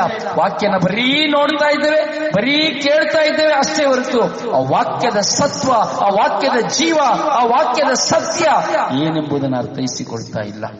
ಬದಲಾವಣೆ ಇಲ್ಲದ ಜಡಜನ್ಮಗಳಾಗಿ ಹೋಗಿದ್ದೇವೆ. ನಾವು ಅರ್ಥೈಸಿಕೊಳ್ಳಬೇಕು, ಪ್ರತಿಯೊಂದನ್ನು ನಾವು ಗ್ರಹಿಸಬೇಕು. ಅದಕ್ಕಾಗಿ ಪವಿತ್ರಾತ್ಮನ ಸಹಾಯವನ್ನು ನಾವು ಕೇಳಬೇಕು. ಪವಿತ್ರಾತ್ಮರೇ ನನ್ನಲ್ಲಿ ಬನ್ನಿರಿ ಎಂಬುದಾಗಿ, ಪವಿತ್ರಾತ್ಮರೇ ನನಗೆ ಅರಿವನ್ನು ಕೊಡಿರಿ ಎಂಬುದಾಗಿ, ಪವಿತ್ರಾತ್ಮರೇ ನನಗೆ ಜ್ಞಾನೋದಯವನ್ನು ಕೊಡಿರಿ ಎಂಬುದಾಗಿ. ಇವತ್ತು ಅದೂ ಕಷ್ಟ. ಇವತ್ತು ಜ್ಞಾನೋದಯಕ್ಕಾಗಿ ಪ್ರಾರ್ಥಿಸೋದೇ ಕಷ್ಟ. ಯಾಕಂದ್ರೆ ನಮ್ಮ ಕಣ್ಣು ಮುಂದೆ ಬರೀ ಕೆಟ್ಟದೇ ಇರೋದ್ರಿಂದ ಕೆಟ್ಟದಕ್ಕಾಗಿ ಮಾತ್ರ ಪ್ರಾರ್ಥಿಸ್ತಾ ಇರ್ತೇವೆ. ಕೆಟ್ಟ ಚಿಂತನೆ ಇರೋದ್ರಿಂದ ಕೆಟ್ಟ ಚಿಂತನೆಗಾಗಿ ಮಾತ್ರ, ಅದು ಸರಿಯಾಗಬೇಕು ಎಂಬುದಾಗಿ ನಾವು ಕೆಟ್ಟ ಚಿಂತನೆಗಾಗಿ ಮಾತ್ರ ನಾವು ಪ್ರಾರ್ಥಿಸ್ತಾ ಇರ್ತೇವೆ. ಒಳ್ಳೆ ಮನಸ್ಸುಳ್ಳವರಾಗಿ ನಾವು ಪ್ರಾರ್ಥಿಸ್ತಾ ಇಲ್ಲ. ನಾವು ಜ್ಞಾನ ಸ್ನಾನದಲ್ಲಿ ಒಂದಾಗಿದ್ದೇವೆ, ಜ್ಞಾನಸ್ನಾನದ ಸಂಸ್ಕಾರದಲ್ಲಿ ಒಂದಾಗಿದ್ದೇವೆ. ರೋಮನರಿಗೆ ಬರುವ ಪತ್ರ 6ನೇ ಅಧ್ಯಾಯವನ್ನು ನಾವು ಧ್ಯಾನಿಸಿ ಬರುವಾಗ ನಾವು ನೋಡುತ್ತೇವೆ. ಕ್ರಿಸ್ತ ಯೇಸುವಿನವರಾಗಲು ದೀಕ್ಷಾ ಸ್ನಾನ ಹೊಂದಿರುವ ನಾವು ಅವರ ಮರಣದಲ್ಲಿ ಪಾಲುಗಾರರಾಗಲು ದೀಕ್ಷಾ ಸ್ನಾನ ಪಡೆದೆವು ಎಂಬುದು ನಮಗೆ ತಿಳಿಯದೆ ಯಾಕೆ ನಾವು ಧ್ಯಾನ ಸ್ನಾನ ಪಡ್ಕೊಂಡಿದ್ದು? ಸುಮ್ಮನೆ ಕ್ಯಾಥಲಿಕ್ ಆಗ್ಬೇಕು ಅಂತನ, ಕ್ರೈಸ್ತನಾಗ್ಬೇಕು ಅಂತನ? ಕೆಲವರು ಪಡ್ಕೊಳ್ಳೋದು ಹಾಗೇನ, ಬರೀ ಕ್ರೈಸ್ತ ಆಗ್ಬೇಕು ಅಂತೇಳಿ ಜ್ಞಾನಸ್ನಾನ ಪಡ್ಕೊಳ್ಳೋದು, ಬರೀ ಮದುವೆ ಆಗ್ಬೇಕು ಅಂತ ಜ್ಞಾನಸ್ನಾನ ಪಡ್ಕೊಳ್ಳೋದು, ಬರೀ ಮಕ್ಕಳಾಗ್ಬೇಕು ಅಂತ ಜ್ಞಾನಸ್ನಾನ ಪಡ್ಕೊಳ್ಳೋದು, ಅಥವಾ ಯಾವುದೋ ಒಂದು ನನ್ನ ಸ್ವಾರ್ಥಕ್ಕಾಗಿ ಯಾವುದೋ ಒಂದು ಕಾರ್ಯನ ಪಡೆದುಕೊಳ್ಳುವುದಕ್ಕಾಗಿ ಜ್ಞಾನಸ್ನಾನ. ಇವತ್ತು ಅದೇ ಆಗಿದೆ. ಇವತ್ತು ದೀಕ್ಷಾ ಸ್ನಾನ ಪಡಿತಾ ಇರೋದು ಒಂದು ಅವಶ್ಯಕತೆಗಾಗಿ, ನಮ್ಮ ಸ್ವಾಸ್ಥ್ಯಕ್ಕಾಗಿ ಇವತ್ತು ದೀಕ್ಷಾ ಸ್ನಾನ ಪಡೆಯುವುದನ್ನು ನೋಡ್ತಾ ಇದ್ದೆ. ಆದ್ರೆ ದೀಕ್ಷಾ ಸ್ನಾನ ಪಡೆದ ಜೀವನಕ್ಕೂ ಆ ದೀಕ್ಷಾ ಸ್ನಾನಕ್ಕೂ ನಮ್ಮ ಜೀವನಕ್ಕೂ ಸಂಬಂಧನೇ ಇರುವುದಿಲ್ಲ. ಅಂದ್ರೆ ಯೇಸು ಸ್ವಾಮಿಯ ಮರಣದಲ್ಲಿ ಪಾಲುಗಾರ ಆಗ್ಲಿಕ್ಕಾಗಿ ನನ್ನ ಜೀವನದಲ್ಲಿ ನಾನು ಸ್ನಾನ ದೀಕ್ಷೆಯನ್ನು ಪಡೆದುಕೊಂಡಿದ್ದೇನೆ ಅಂದ್ರೆ ಪ್ರಭು ಯೇಸುವಿಗೆ ಸಾಕ್ಷಿಯಾಗಿ ಜೀವಿಸಲಿಕ್ಕಾಗಿ ಎಂಬುದು ಇಲ್ಲವೇ ಇಲ್ಲ. ಏನೋ ಹೇಳಿದ್ರು ಆ ಬ್ರದರು, ಏನೋ ಹೇಳಿದ್ರು ಆ ಫಾದರು, ಏನೋ ಹೇಳಿದ್ರು ಅಲ್ಲಿ ಶುಭ ಸಂದೇಶ, ಏನೋ ಹೇಳಿದ್ರು ರಕ್ಷಣೆ ಅಂತ ಏನೇನೋ ಹೇಳಿದ್ರು, ನನಗೆ ಕಷ್ಟ ಇದೆ, ಅದರಿಂದ ಕಷ್ಟದ ದೂರ ಹೋಗಬೇಕು, ಜ್ಞಾನಸ್ನಾನ ತಗೊಂಡು ಸರಿ ಆಗ್ತದೆ ಅಂತ ಹೇಳಿದ್ರು. ದೊಡ್ಡ ಜನಾಂಗದ ಸ್ವಭಾವ. ಹೃದಯದಲ್ಲಿ ವಿಶ್ವಾಸವನ್ನು ಮೂಡಿಸುವುದಕ್ಕೆ ಬದಲಾಗಿ ಸೂಚಕ ಕಾರ್ಯ, ಅದ್ಭುತ ಕಾರ್ಯಗಳನ್ನು ತೋರಿಸಿ ಭಯವನ್ನು ಹುಟ್ಟಿಸಿ ಜ್ಞಾನಸ್ನಾನವನ್ನು ಕೊಡುವಂತ, ಜ್ಞಾನಸ್ನಾನವನ್ನು ಪಡೆದುಕೊಳ್ಳುವಂತಹ ಪ್ರೇರಣೆಯನ್ನು ಕೊಡುವಂತ ಇನ್ನೊಂದು ಸೈತಾನನ ಸಾಮ್ರಾಜ್ಯ. ಕೊಡಿ ಎಲ್ಲರಿಗೂ ಕೇಳಿ ತೊಂದರೆನೇ ಇಲ್ಲ, ಬಹಿರಂಗವಾಗಿ ಕೇಳಿ. ಬರೀ ಜ್ಞಾನಸ್ನಾನ ಪಡ್ಕೊಂಡ್ರೆ ಏನು ಪ್ರಯೋಜನ ಇಲ್ಲ. ಜ್ಞಾನಸ್ನಾನ ಪಡೆದಕ್ಕಿಂತ ಬದಲಾಗಿ ಇರುವಾಗಿಯೇ ಯಾವ ಧರ್ಮದಲ್ಲಿದ್ದಾರೆ ಅದೇ ಧರ್ಮದಲ್ಲಿ ಇದ್ದುಬಿಡೋದು ಒಳ್ಳೇದು. ಏನು ಪ್ರಯೋಜನವಿಲ್ಲ. ನಾವು ಸಾಕ್ಷ್ಯ ಸ್ನಾನ ಪಡ್ಕೊಳ್ತೇವೆ ಏನಕ್ಕೆ? ಯಾಕೆ? ಯೇಸುವಿನ ಮರಣದಲ್ಲಿ ಪಾಲುಗಾರರಾಗಬೇಕು. ಯೇಸುವಿನ ಮರಣದಲ್ಲಿ ಪಾಲುಗಾರರಾಗುವುದಕ್ಕಾಗಿಯೂ ಅವರೊಡನೆ ಸಮಾಧಿಯಾಗುವುದಕ್ಕಾಗಿಯೂ ಮಹಿಮಾ ಶಕ್ತಿಯಿಂದ ಪ್ರಭು ಯೇಸುವಿನೊಂದಿಗೆ ಪುನರುತ್ಥಾನ ಹೊಂದುವುದಕ್ಕಾಗಿ ನಾವು ಜ್ಞಾನಸ್ನಾನವನ್ನು ಪಡೆದುಕೊಳ್ಳಬೇಕು. ಹೊಸ ಜೀವನವನ್ನು ಹೊಂದಿ ಬಾಳುವುದಕ್ಕಾಗಿ ನಾವು ಜ್ಞಾನಸ್ನಾನ ಪಡೆದುಕೊಳ್ಳಬೇಕು. ಕ್ರಿಸ್ತ ಯೇಸುವಿನೊಂದಿಗೆ ಮರಣ ಹೊಂದೋದಕ್ಕೆ ನಾವು ಜ್ಞಾನಸ್ನಾನ ಪಡೆದುಕೊಳ್ಳಬೇಕು. ಕ್ರಿಸ್ತ ಯೇಸುವಿನಲ್ಲಿ ವಿಶ್ವಾಸ ಇಡುವುದಕ್ಕೆ ನಾವು ಜ್ಞಾನಸ್ನಾನ ಪಡೆದುಕೊಳ್ಳಬೇಕು.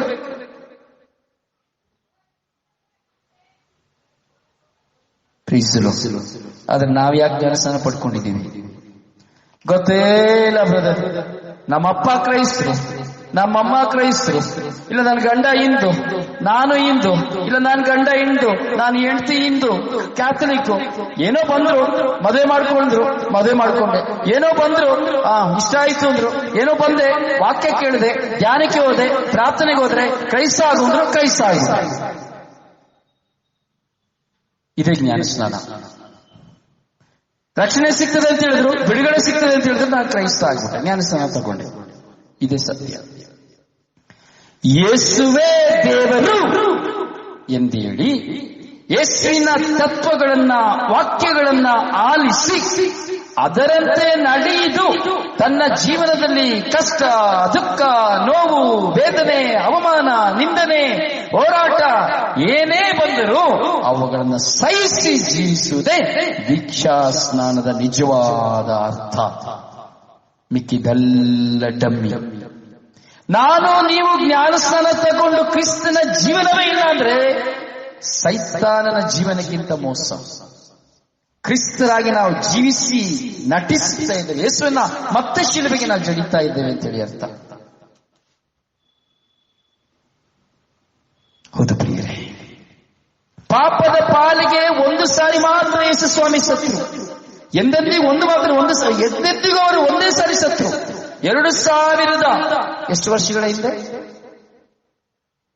ಎಷ್ಟು ವರ್ಷಗಳ ಹಿಂದೆ ಯೇಸು ಸ್ವಾಮಿ ಸತ್ತು ಎಷ್ಟು ವರ್ಷ ಆಯ್ತು? 2000 ಎಷ್ಟು ವರ್ಷಗಳ ಹಿಂದೆ ಹೇಳಿಯಪ್ಪ ನೋಡ್ತೀನಿ. 2020 ವರ್ಷಗಳ ಹಿಂದೆನಾ ಯೇಸು ಸ್ವಾಮಿ ಸತ್ತದ್ದು? ನೋಡೋಣ, ಹೇಳಿ ಕರೆಕ್ಟ್ ಆಗಿ.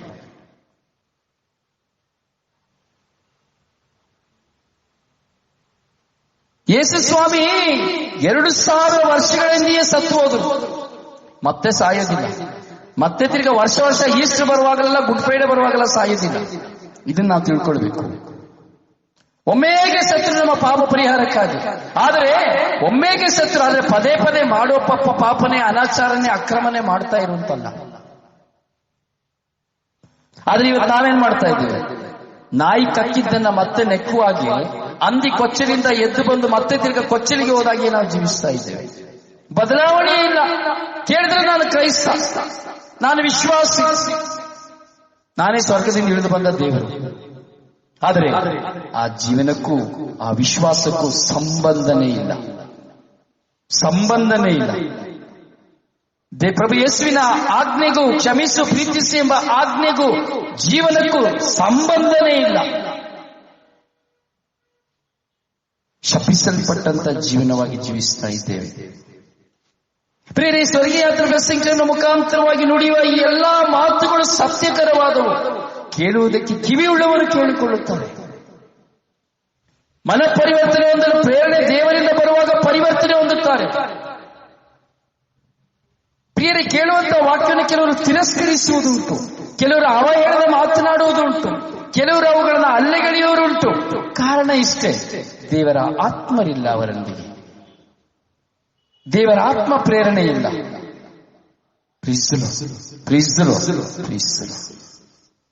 ಹೀಗೆ ಪ್ರಭು ಯೇಸು ನಮಗಾಗಿ ಸತ್ತರು, ಪಾಪದ ಪಾಲಿಗೆ ಸತ್ತರೆಂದು ದೇವರಿಗಾಗಿ ಮಾತ್ರ ಯೇಸು ಕ್ರಿಸ್ತರು ಜೀವಿಸಿದರು. ಪಾಪದ ಪಾಲಿಗೆ ಸತ್ತು ಅವರೀಗ ಜೀವಿಸ್ತಾ ಇರೋದು ದೇವರಿಗಾಗಿ. ಸಂತ ಪೌಲರು ಹೇಳ್ತಾ ಇದ್ದಾರೆ ರೋಮನರಿಗೆ ಬರೆದ ಪತ್ರದಲ್ಲಿ 6ನೇ ಅಧ್ಯಾಯದಲ್ಲಿ 11ನೇ ವಾಕ್ಯದಲ್ಲಿ, ಅವರು ಈಗ ಜೀವಿಸುತ್ತಿರುವುದು ದೇವರಿಗಾಗಿಯೇ. ಅಂತೆಯೇ ನೀವು ಸಹ ಪಾಪದ ಪಾಲಿಗೆ ಸತ್ತವರೆಂದು ದೇವರಿಗಾಗಿ ಮಾತ್ರ ಯೇಸು ಕ್ರಿಸ್ತನಲ್ಲಿ ಜೀವಿಸುವರೆಂದು ಪರಿಗಣಿಸಿರಿ ಎಂಬುದಾಗಿ ಸಂತ ಪೌಲರು ಒಂದು ಪ್ರಶ್ನೆಯನ್ನ, ಉತ್ತರವನ್ನ, ಒಂದು ನುಡಿಯನ್ನು ನಮ್ಮ ಮುಂದೆ ಹೇಳ್ತಾ ಇದ್ದಾರೆ. ಪ್ರೀಸಲು. ಹೌದು ಪ್ರಿಯರೇ, ಸತ್ಯದ ಗೂಢಾರ್ಥಗಳನ್ನು ನಾವು ಅರಿತುಕೊಳ್ಳಬೇಕು. ಸತ್ಯದ ಗೂಢಾರ್ಥಗಳಲ್ಲಿ ನಾವು ಒಳಗೆ ಹೋಗಬೇಕು. ಬರೀ ಕ್ರೈಸ್ತ ಎಂಬುದಾಗಿ ನಾನು ಜ್ಞಾನಸ್ನಾನ ತಗೊಂಡ್ಬಿಟ್ಟಿದ್ದೇನೆ ಅಂತೇಳಿ ಇರೋದು ಏನೂ ಪ್ರಯೋಜನ, ಬಿಟ್ಟು ಹೋಗ್ಬಿಡ್ಬೇಕು. ಯಾವ ಧರ್ಮದಲ್ಲಿದ್ರೆ ಆ ಧರ್ಮಕ್ಕೆ ಹೋಗಿಬಿಡಿ. ಹೇಗೆ ನಿಮ್ಮ ಹಳೆಯ ಜೀವನ ಆಯ್ತು ಆ ಜೀವನಕ್ಕೆ ಹೋಗಿಬಿಡಿ. ಕ್ರಿಸ್ತನನ್ನ ಮತ್ತೆ ಶಿಲುಬೆಗೆ ಜಡಿಯಕ್ಕೆ ಹೋಗಬೇಡಿ.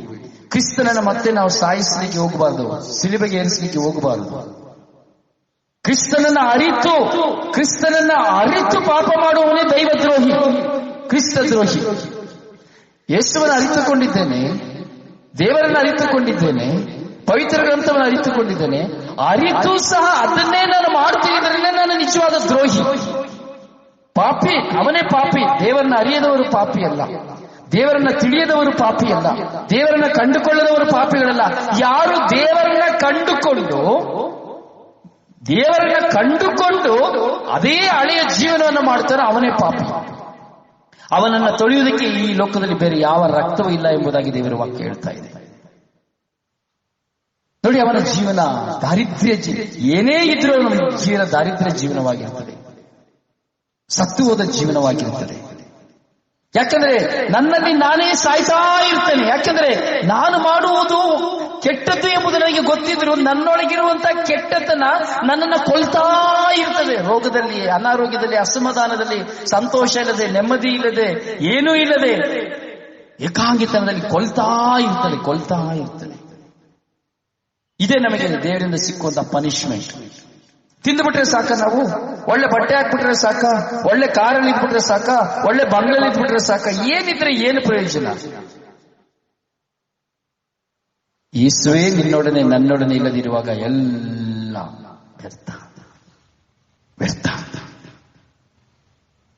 ನಾವು ಯೇಸುವಿಗಾಗಿ ಜೀವಿಸಬೇಕು, ಯೇಸುವನ್ನ ಈ ಲೋಕಕ್ಕೆ ಕೊಡಬೇಕು.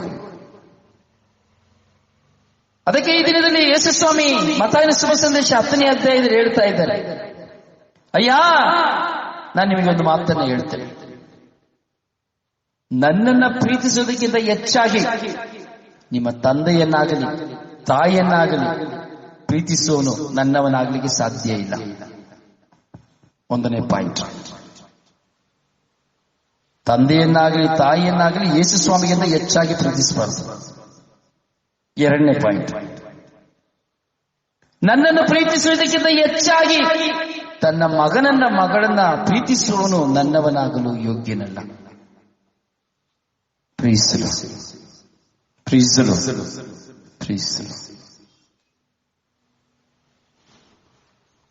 ಯೇಸುವಿಗೆ ಗೊತ್ತುಂಟು ಈ 2 ವಿಷಯ. ನನಗಿಂತ ಹೆಚ್ಚಾಗಿ ತಂದೆಯನ್ನ ತಾಯಿನ ಪ್ರೀತಿಸ್ಬಿಡ, ನನಗಿಂತ ಹೆಚ್ಚಾಗಿ ನಿನ್ನ ಮಗನನ್ನ ಮಗಳನ್ನ ಪ್ರೀತಿಸ್ಬಿಡ. ಯಾಕಂದ್ರೆ ನಾವು ತಂದೆಯನ್ನ ತಾಯಿಯನ್ನ ಮಗನನ್ನ ಮಗಳನ್ನ ಹೆಚ್ಚಾಗಿ ಪ್ರೀತಿಸ್ತೇವೆ. ಆದ್ರೆ ಅದು ಇನ್ನೊಂದು ಗೊತ್ತು. ಯೇಸು ಸ್ವಾಮಿ ಹೇಳಿ, ನಿನ್ನ ಹೆಂಡತಿನ ಪ್ರೀತಿಸ್ಬೇಡ, ಗಂಡನ ಪ್ರೀತಿಸ್ಬೇಡ. ಯಾಕಂದ್ರೆ ಅಲ್ಲಿ ಪ್ರೀತಿಸೋದಿಲ್ಲ ಅವರು ಅಂತ ಚೆನ್ನಾಗಿ ಗೊತ್ತು ಯೇಸು ಸ್ವಾಮಿಗೆ. ಗಂಡ ನಿಜವಾಗಿ ಹೆಂಡತಿನ ಪ್ರೀತಿಸೋದಿಲ್ಲ, ಹೆಂಡತಿ ಗಂಡನ ಪ್ರೀತಿಸೋದಿಲ್ಲ ಅಂತ ಅವ್ರಿಗೆ ಚೆನ್ನಾಗಿ ಗೊತ್ತು. ಅಲ್ಲಿ ಗಂಡ ಹೆಂಡತಿನ ಮಧ್ಯೆ ಸ್ವಾರ್ಥ ಇದೆ ಎಂಬುದು ಇದೆ ಯೇಸು ಸ್ವಾಮಿಗೆ ಗೊತ್ತುಂಟು. ನೋಡಿ, ಇವತ್ತು ಗಂಡ ಹೆಂಡತಿನಲ್ಲಿ ಬರೀ ಸ್ವಾರ್ಥನೇ. ಗಂಡ ಕೊಟ್ರೆ ಒಳ್ಳೆಯವನು, ಕೊಡದಿದ್ರೆ ಕೆಟ್ಟವಳು. ಹೆಂಡತಿ ಮಾಡಿದ್ರೆ ಕೆಟ್ಟವಳು, ಮಾಡದಿದ್ರೆ ಒಳ್ಳೆಯವಳು.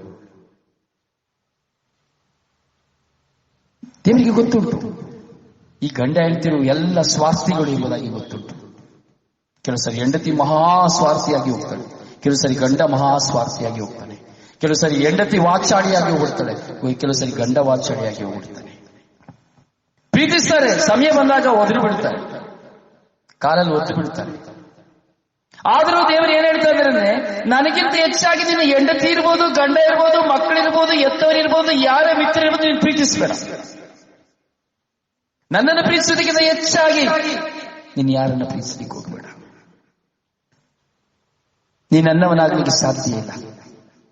ನಿನ್ನ ಶಿಲ್ಪಿಯನ್ನ ಹೊತ್ತು ನನ್ನನ್ನು ಹಿಂಬಾಲಿಸದವನು ನನ್ನವನಾಗಲು ಯೋಗ್ಯನಲ್ಲ. ತನ್ನ ಶಿಲ್ಪಿಯನ್ನು ಹೊತ್ತು ನನ್ನನ್ನು ನಿನ್ನ ಜೀವನದಲ್ಲಿ ಬರುವಂತ, ಹೇಗೆ ಹೇಳೋದಪ್ಪ ನನಗೆ ಗೊತ್ತಿಲ್ಲ ಸ್ವಾಮಿ ದೇವ, ಸ್ತೋತ್ರ ರಾಜ. ನಿನ್ನ ಜೀವನದಲ್ಲಿ ಬರುವಂತ ಒಂದೊಂದು ನೋವು, ವೇದನೆ ಅಥವಾ ಏನೇ ಸಮಥಿಂಗ್ ಗಂಡನಿಂದ, ಹೆಂಡತಿಯಿಂದ, ಮಕ್ಕಳಿಂದ, ಎತ್ತವರಿಂದ ಏನೇ ಆಗಲಿ, ನಿನ್ನ ಮುಂದೆ ಬರುವಂತಹ ಪ್ರತಿಯೊಂದನ್ನ ಶಿಲುಬೆಯಾಗಿ ಹೊತ್ತುಕೊಂಡು ನನ್ನನ್ನು ಹಿಂಬಾಲಿಸದೆ ಹೋದರೆ ನನ್ನವನಾಗಲಿಕ್ಕೆ ಸಾಧ್ಯವಿಲ್ಲ. ಹೊತ್ಕೊಳ್ಬೇಕು. ವಾಚಾಳಿ ಹೆಂಡತಿನ ಅವಳು ನಿನ್ನ ಹರಾಜಾಗ್ತಾಳ, ಹೊತ್ಕೊಳ್ಬೇಕು. ಕುಡುಕ ಗಂಡನ ಊಟ ಹಾಕೋದಿಲ್ವಾ, ನಿನ್ನ ಉಪದ್ರವ ಕೊಡ್ತಾಳ, ಒತ್ಕೋಬೇಕು.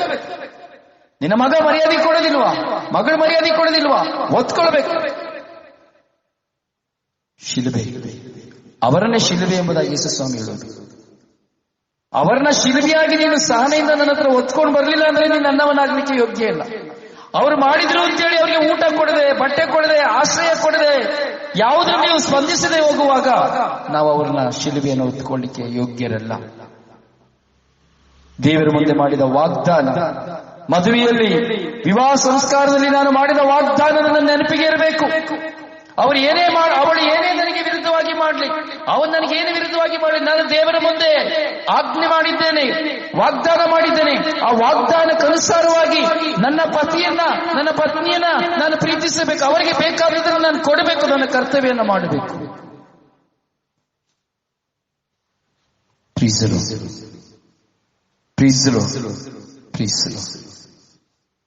ತನ್ನ ಪ್ರಾಣವನ್ನು ಕಾಪಾಡಿಕೊಳ್ಳುವವನು ಅದನ್ನು ಕಳೆದುಕೊಳ್ಳುತ್ತಾನೆ, ನನಗೋಸ್ಕರವಾಗಿ ತನ್ನ ಪ್ರಾಣವನ್ನು ಕಳೆದುಕೊಳ್ಳುವವನು ಅದನ್ನು ಕಾಪಾಡಿಕೊಳ್ಳುತ್ತಾನೆ. ಯೇಸು ಸ್ವಾಮಿ ಹೇಳ್ತಾರೆ,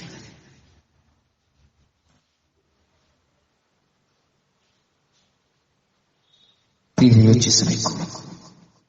ಯೇಸು ಸ್ವಾಮಿ ಕೊನೆಯಲ್ಲಿ ಅಲ್ಲಿ ಅಂತ್ಯವಾಗಿ ಹೇಳಿ ಬರ್ತಾರೆ, ಇನ್ನೊಂದು ವಿಶೇಷವಾಗಿ ಹೇಳ್ತಾರೆ ನೋಡಿ. ಇದು ಇನ್ನೂ ವಿಶೇಷವಾದಂತಹ ವಾಕ್ಯ. ನಿಮ್ಮನ್ನು ಸ್ವಾಗತಿಸುವವನು ನನ್ನನ್ನು ಸ್ವಾಗತಿಸುತ್ತಾನೆ, ನನ್ನನ್ನು ಸ್ವಾಗತಿಸುವವನು ನನ್ನನ್ನು ಕಳುಹಿಸಿಕೊಟ್ಟಾತನನ್ನೇ ಸ್ವಾಗತಿಸುತ್ತಾನೆ. ಹಲ್ಲೆಲೂಯಾ, ಹಲ್ಲೆಲೂಯಾ, ಹಲ್ಲೆಲೂಯಾ. ನಿಮ್ಮನ್ನ ಸ್ವಾಗತಿಸುವವನು ನನ್ನನ್ನು ನೋಡಿ, ಯಾರು ನಾವೊಬ್ಬರನ್ನ ಸ್ವಾಗತಿಸ್ತೇವೋ, ಯಾರನ್ನ ಅಂದ್ರೆ ಎಲೀಷನ ಆ ಪುಸ್ತಕವನ್ನು ನಾನು ಎಲೀಷನ ಬಗ್ಗೆ ನಾವು ನೋಡ್ಬೇಕಾದ್ರೆ ನಾವು ನೋಡುತ್ತೇವೆ. ಅದಕ್ಕೆ ಯೇಸು ಹೇಳ್ತಾರೆ, ನೀನು ಪರರಿಗೆ ಏನು ಮಾಡಿದೆ ಅದೆಲ್ಲವೂ ನನಗೆ ಮಾಡಿದಂತೆ ಎಂಬುದಾಗಿ. ನಿನ್ನನ್ನು ಸ್ವಾಗತಿಸುವವನು ನನ್ನನ್ನು ಸ್ವಾಗತಿಸ್ತಾನೆ. ನೋಡಿ ಪ್ರಿಯ, ಎಷ್ಟು ಒಳ್ಳೆಯ ವಾಕ್ಯ ಯೇಸು ಸ್ವಾಮಿ ನೀಡಿ. ಅದೇ ಹೇಳುದು, ಬರೀ ಜ್ಞಾನಸ್ನಾನ ತಗೊಂಡ್ರೆ ಏನು ಪ್ರಯೋಜನ ಇಲ್ಲ, ನಾವು ಕ್ರೈಸ್ತನಾದ್ರೆ ಏನು ಪ್ರಯೋಜನ ಇಲ್ಲ, ಅಥವಾ ನಾನು ಮೈಕ್ ಇಟ್ಕೊಂಡ್ರೆ ಪ್ರಯೋಜನ ಇಲ್ಲ, ಶುಭ ಸಂದೇಶ ಸಾರಿದ್ರೆ ಪ್ರಯೋಜನ ಇಲ್ಲ, ಪ್ರಯೋಜನ ಇಲ್ಲ. ಜೀವನ, ಕ್ರಿಸ್ತನ ಜೀವನವನ್ನು ನಡೆಸಬೇಕು. ಮತ್ತೊಬ್ಬರನ್ನ ಸ್ವಾಗತಿಸಬೇಕು. ಯೇಸು ಹೇಳಿದ್ರು, ನನ್ನಲ್ಲಿಗೆ ಬರುವವರನ್ನ ನಿಂದಿಗೂ ತಳ್ಳಿ ಬಿಡಿದ್ರೆ ಹಾಗೆ ನಮ್ಮಲ್ಲಿ ಬರುವವರನ್ನ ನಾವು ಸ್ವಾಗತಿಸಬೇಕು. ನಮ್ಮನ್ನ ಹುಡುಕಿ ಬರೋರನ್ನ ನಾವು ಸ್ವಾಗತಿಸಬೇಕು. ಅವರು ಕೆಟ್ಟವರಾಗಿರ್ಲಿ, ಪಾಪಿಗಳಾಗಿರ್ಲಿ, ದುಷ್ಟರಾಗಿರ್ಲಿ, ಯಾರೇ ಆಗಲಿ, ನಮ್ಮನ್ನ ಸಂಧಿಸಿ ನಮ್ಮನ್ನ ಸ್ವಾಗತಿಸುವವ್ರನ್ನ ನಾವು ಸ್ವಾಗತಿಸಬೇಕು. ಹಾಗೂ ನಮ್ಮನ್ನ ಸ್ವಾಗತಿಸುವವ್ರನ್ನ ನಾವು ಹಾಗೆ ಪ್ರತಿಯೊಬ್ಬರನ್ನ ನಾವು ಸ್ವಾಗತಿಸಬೇಕು. ಮುಂದೆ ಊಟ ಹಾಕಿ ಹಿಂದೆ ವಿಷ ಹಾಕುವುದಲ್ಲ, ಮುಂದೆ ನಗಾಡಿ ಹಿಂದೆ ದೂಷಿಸುವುದಲ್ಲ. ಇದು ಕ್ರಿಸ್ತಿಯ ಜೀವನವಲ್ಲ, ಶಾಪದ ಜೀವನ. ಅದಕ್ಕಾಗಿ ನೋಡಿ, ಕೆಲವರು ಮಾರಕ ರೋಗಗಳಿಗೆ ತುತ್ತಾಗಿ ಹೋಗ್ತಾರೆ, ರೋಗಾವಸ್ಥೆಗಳಿಗೆ ಹೋಗಿಬಿಡುತ್ತಾರೆ. ಕಾರಣ ಹೊಟ್ಟೆಯಲ್ಲಿರುವಂತಹ ಕೆಟ್ಟತನ, ಹೃದಯದಲ್ಲಿರುವಂತಹ ಕಲ್ಮಶತನ, ವೈರಾಗ್ಯ, ಸಾಧನೆ, ಇವುಗಳು ನಮ್ಮಲ್ಲಿರುವುದರಿಂದ ನಮ್ಮ ಜೀವನದಲ್ಲಿ ನಾವು ರೋಗಿಗಳಾಗಿ ಹೋಗ್ಬಿಡ್ತೇವೆ. ಹಾಗೆ ನಾವು ಸ್ವಾಗತಿಸಬೇಕು. ನನ್ನನ್ನು ಸ್ವಾಗತಿಸುವನು ನನ್ನನ್ನು ಕಳಿಸಿಕೊಟ್ಟಾಗ ಅದನ್ನು ಸ್ವಾಗತಿಸ್ತಾನೆ. ಯಾರು ಆದರೆ ಯೇಸುವನ್ನು ಹೇಗೆ ಸ್ವಾಗತಿಸುವುದು? ಹೇಗೆ ಯೇಸು ಸ್ವಾಮಿನ ಸ್ವಾಗತಿಸುವುದು? ಯೇಸು ಸ್ವಾಮಿ ನುಡಿದ ವಾಕ್ಯಗಳನ್ನು ಅನುಸರಿಸುವಾಗ ನಾವು ಯೇಸು ಸ್ವಾಮಿನ ಸ್ವಾಗತಿಸ್ತೇವೆ ಎಂಬುದಾಗಿ ಹೇಳಿ ಅರ್ಥ. ಇದು ಗೊತ್ತಿರ್ಲಿಲ್ಲ ಅಲ್ಲ ನಿಮಗೆ? ಯೇಸು ಸ್ವಾಮಿನ ಹೇಗೆ ಸ್ವಾಗತಿಸುವುದು ಅಂದ್ರೆ ನಿಮಗೆ ಗೊತ್ತಿಲ್ಲ. ಕೆಲವರು ಹೇಳ್ಬೋದು ಪರಮಪ್ರಸಾದ ಸಂಸ್ಕಾರದ ಮೂಲಕವಾಗಿ ಸಮಥಿಂಗ್ ನಮ್ಮ ಅನುಭವಗಳನ್ನು ಕುತ್ಕೊಂಡು ಹೇಳ್ಬೋದು. ಇಲ್ಲ, ಯೇಸುವನ್ನ ಸ್ವಾಗತಿಸುವುದು ಎಂದ ಅರ್ಥ ಯೇಸು ಸ್ವಾಮಿ ನುಡಿದಂತ ವಾಕ್ಯಗಳನ್ನ ನಮ್ಮ ಜೀವನದಲ್ಲಿ ಅನುಸರಿಸುವಾಗ ನಾವು ಯೇಸುವನ್ನ ಸ್ವಾಗತಿಸ್ತೇವೆ. ಕ್ಷಮಿಸಬೇಕು, ಪ್ರೀತಿಸಬೇಕು, ದಾನ ಮಾಡಬೇಕು, ಸಹಿಸಬೇಕು, ಪ್ರೀತಿಸು.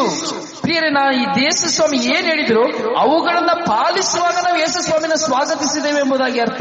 ಇದರ ಅರ್ಥ ಯಾರಿಗೂ ಗೊತ್ತಿಲ್ಲ. ಈಗ ಪವಿತ್ರಾತ್ಮ, ಈಗ ನನಗೂ ಸಹ ಈಗಲೇ ಪವಿತ್ರಾತ್ಮ ಅದನ್ನ ಪ್ರಚೋದನೆಗೆ ನನ್ನ ತಂದ್ರೆ ನನಗೆ ನನ್ನನ್ನು ಸ್ವಾಗತಿಸುವವನು ನನ್ನನ್ನು ಕಳಿಸಿದಾಸರನ್ನೇ ಸ್ವಾಗತಿಸುತ್ತಾನೆ. ಎಂತಹ ಸುಂದರವಾದ ನುಡಿ ನೋಡಿ. ನಾವು ಸ್ವಾಗತಿಸ್ತಾ ಇದ್ದೇವಾ? ಎಲ್ಲಿ ಸ್ವಾಗತಿಸ್ತಾ ಇದ್ದೇವೆ ಸ್ವಾಮಿ? ಸ್ವಾಗತಿಸಬೇಕು, ಕಷ್ಟ ಆಗ್ತದೆ, ಸ್ವಾಗತಿಸಬೇಕು. ನನ್ನ ಅನುಭವದಲ್ಲಿ ಹೇಳ್ತಾ ಇದ್ದಾರೆ, ಖಂಡಿತ ಸ್ವಾಗತಿಸಲಿಕ್ಕೆ ಸಾಧ್ಯ. ನನ್ನ ಅನುಭವದಲ್ಲಿ ಹೇಳ್ತಾ ಇದ್ದಾರೆ, ಖಂಡಿತವಾಗಿಯೂ ಯೇಸುವನ್ನು ಸ್ವಾಗತಿಸಲಿಕ್ಕೆ ಸಾಧ್ಯ. ನಮ್ಮ ಸಹನೆಯ ಮೂಲಕವಾಗಿ ನಮ್ಮಲ್ಲಿರುವಂತಹ ಏನೇ ಹೋರಾಟಗಳು ಏನೇ ಬಂದರೂ ನಾವು ಸ್ವಾಗತಿಸಲಿಕ್ಕೆ ಸಾಧ್ಯ. ನಾನು ಸ್ವಾಗತಿಸ್ತಾ ಇದ್ದೇನೆ, ನಿಮಗೂ ಸ್ವಾಗತಿಸಲಿಕ್ಕೆ ಸಾಧ್ಯ. ನನಗೆ ಈ ಡೋಂಗಿ ಎಲ್ಲ ಮಾಡಲಿಕ್ಕೆ ಬರುವುದಿಲ್ಲ.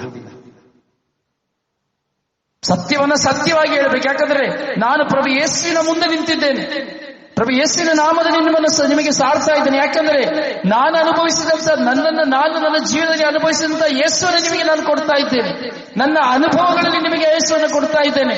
ಕಥೆಗಳಲ್ಲಿ, ಪುರಾಣಗಳಲ್ಲಿ ಓದಿ ಅಲ್ಲ, ದೇವರ ವಾಕ್ಯವನ್ನು, ಪ್ರಭು ಯೇಸುವನ್ನು ನನ್ನ ಜೀವನದಲ್ಲಿ ಸ್ವಾಗತಿಸಿ ನಾನು ನಿಮ್ಮ ಮುಂದೆ ಮಾತನಾಡ್ತಾ ಇದ್ದೇನೆ. ಹ್ಯಾಲೆಲೂಯಾ. ನಾವು ಸ್ವಾಗತಿಸಬೇಕು ಯೇಸುವನ್ನ.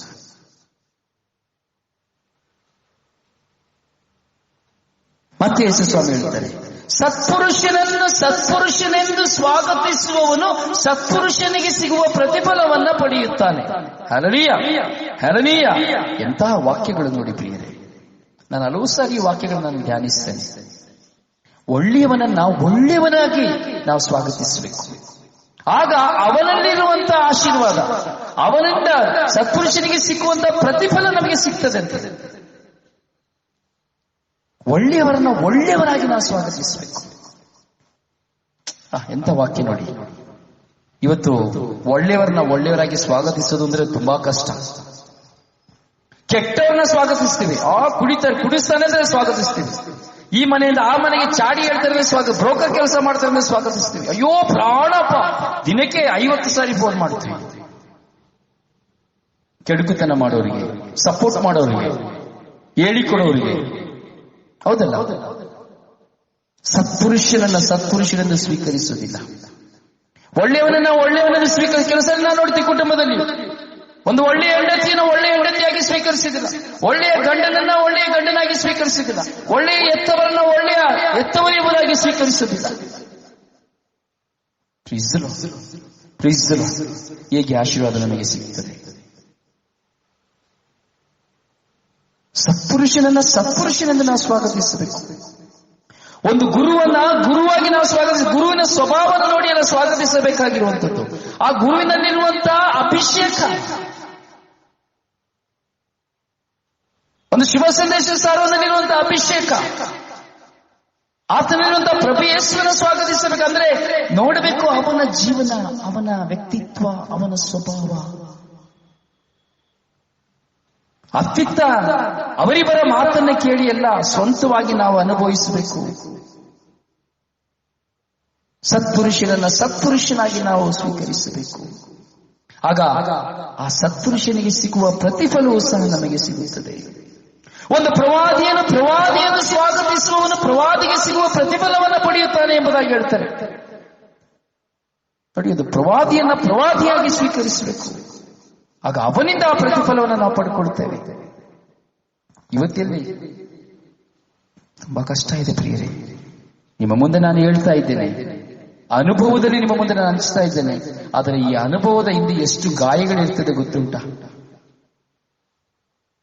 ಮುಂದೆಯೇ ಹೊಗಳಿ ಹಿಂದೆ ಎಷ್ಟು ತೆಗಳ್ತಾರೆ ಅಂತ ಗೊತ್ತುಂಟ? ಮುಂದೆಯೇ ನಗಾಡಿ ಹಿಂದೆ ಎಷ್ಟು ವಿಷ ಹಾಕ್ತಾರೆ ಅಂತ ಗೊತ್ತುಂಟ? ಮುಂದೆ ಜೀವ ಕೊಡ್ತಾನೆ ಅಂತೇಳಿ ಹಿಂದೆ ಎಷ್ಟು ಜನರ ಹತ್ರ ಜೀವ ತೆಗಿತಾರೆ, ಮರ್ಯಾದೆ ತೆಗಿತಾರೆ ಅಂತ ಗೊತ್ತುಂಟ? ತುಂಬಾ ಕಷ್ಟ ಇದೆ ಪ್ರಿಯರೇ.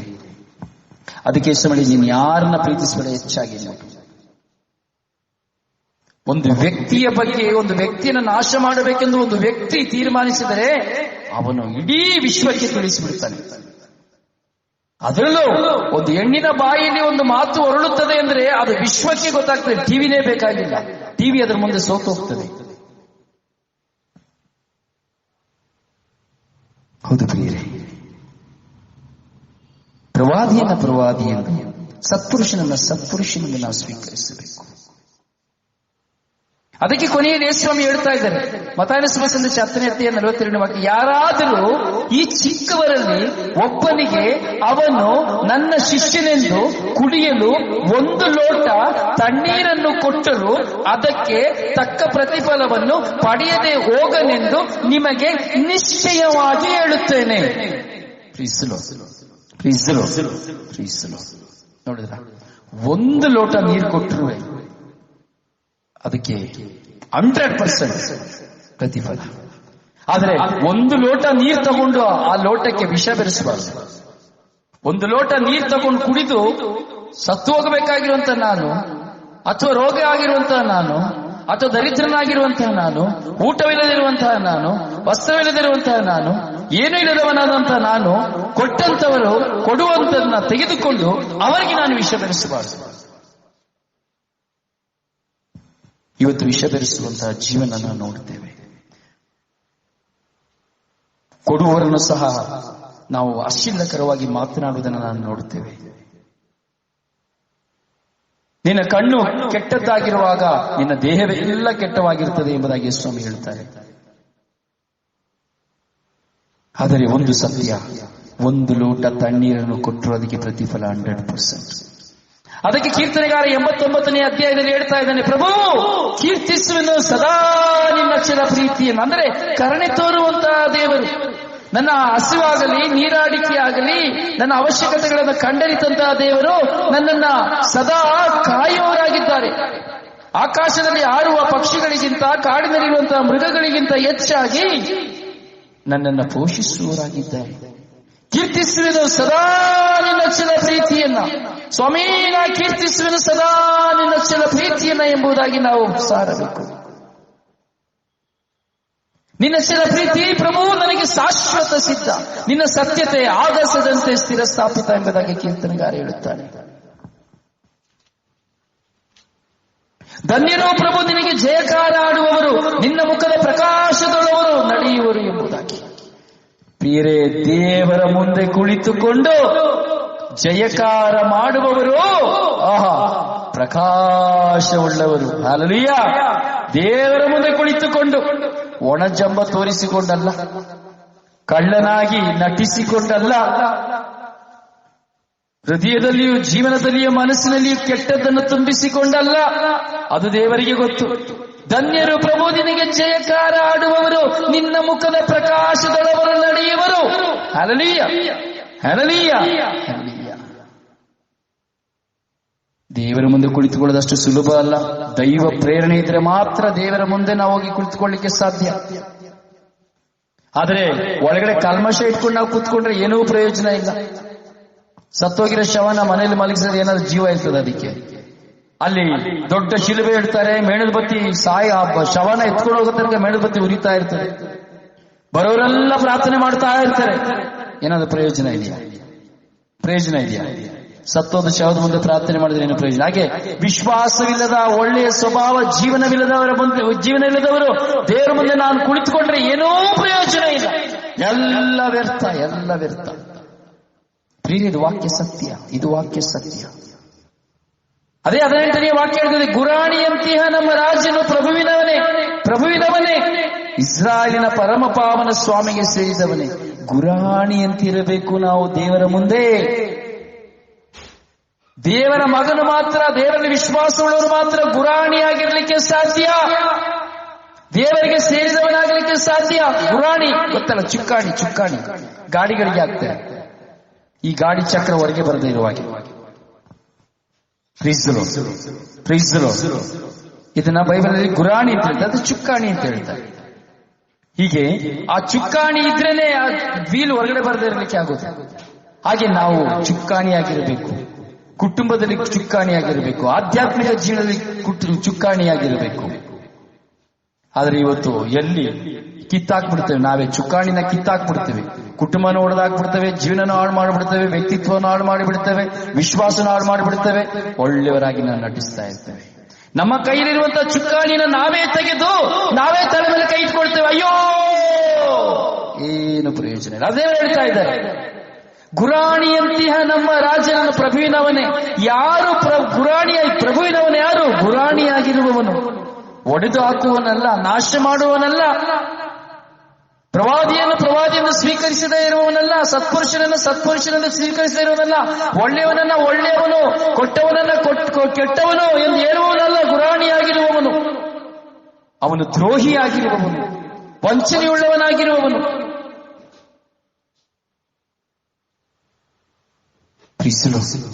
ನಿನ್ನ ಮುಖದ ಪ್ರಕಾಶದಳು ನಡೆಯುವರು. ಹಾಗೆ ಇಸ್ರಾಯೇಲಿನ ಪರಮ ಪಾವನ ಸ್ವಾಮಿಗೆ ಸೇರಿದವನು ಯಾರು? ಚುಕ್ಕಾಣಿಯಾಗಿರುವವನು. ಅವನು ನಿಷ್ಕಳಂಕನಾಗಿರುವವನು, ಚುಕ್ಕಾಣಿಯಾಗಿರುವವನು, ಪ್ರಾಮಾಣಿಕನಾಗಿರುವವನು, ಚುಕ್ಕಾಣಿಯಾಗಿರುವವನು, ದೈವ ಭಕ್ತನಾಗಿರುವವನು, ದೈವ ಭಕ್ತಳಾಗಿರುವವನು, ಚುಕ್ಕಾಣಿಯಾಗಿರುವವನು. ಒಡೆದು ಹಾಕುವವನು ಚುಕ್ಕಾಣಿಯವನಲ್ಲ, ದ್ವೇಷ ಸ್ವಾದಿಸುವವನು ಚುಕ್ಕಾಣಿಯವನಲ್ಲ, ಸನ್ಮಾನಿಸದವನು ಚುಕ್ಕಾಣಿಯವನಲ್ಲ, ಕೊಡುವವರ ಕೈಗಳನ್ನು ಕಚ್ಚುವವನು ಚುಕ್ಕಾಣಿಯವನಲ್ಲ, ಮತ್ತೊಬ್ಬರನ್ನು ದ್ರೋಹಿಸುವವನು ಚುಕ್ಕಾಣಿಯವನಲ್ಲ, ವಿಶ್ವಾಸಿಯಾಗಿಲ್ಲದವನು, ಬರೀ ಜ್ಞಾನ ಸ್ನಾನವನ್ನು ಪಡೆದುಕೊಂಡು ಸಾಧಾರಣ ವ್ಯಕ್ತಿಯಾಗಿ ಜೀವಿಸುವನು ಚುಕ್ಕಾಣಿಯವನಲ್ಲ. ಅವನು ಚುಕ್ಕಾಣಿಯಲ್ಲ, ದ್ರೋಹಿ.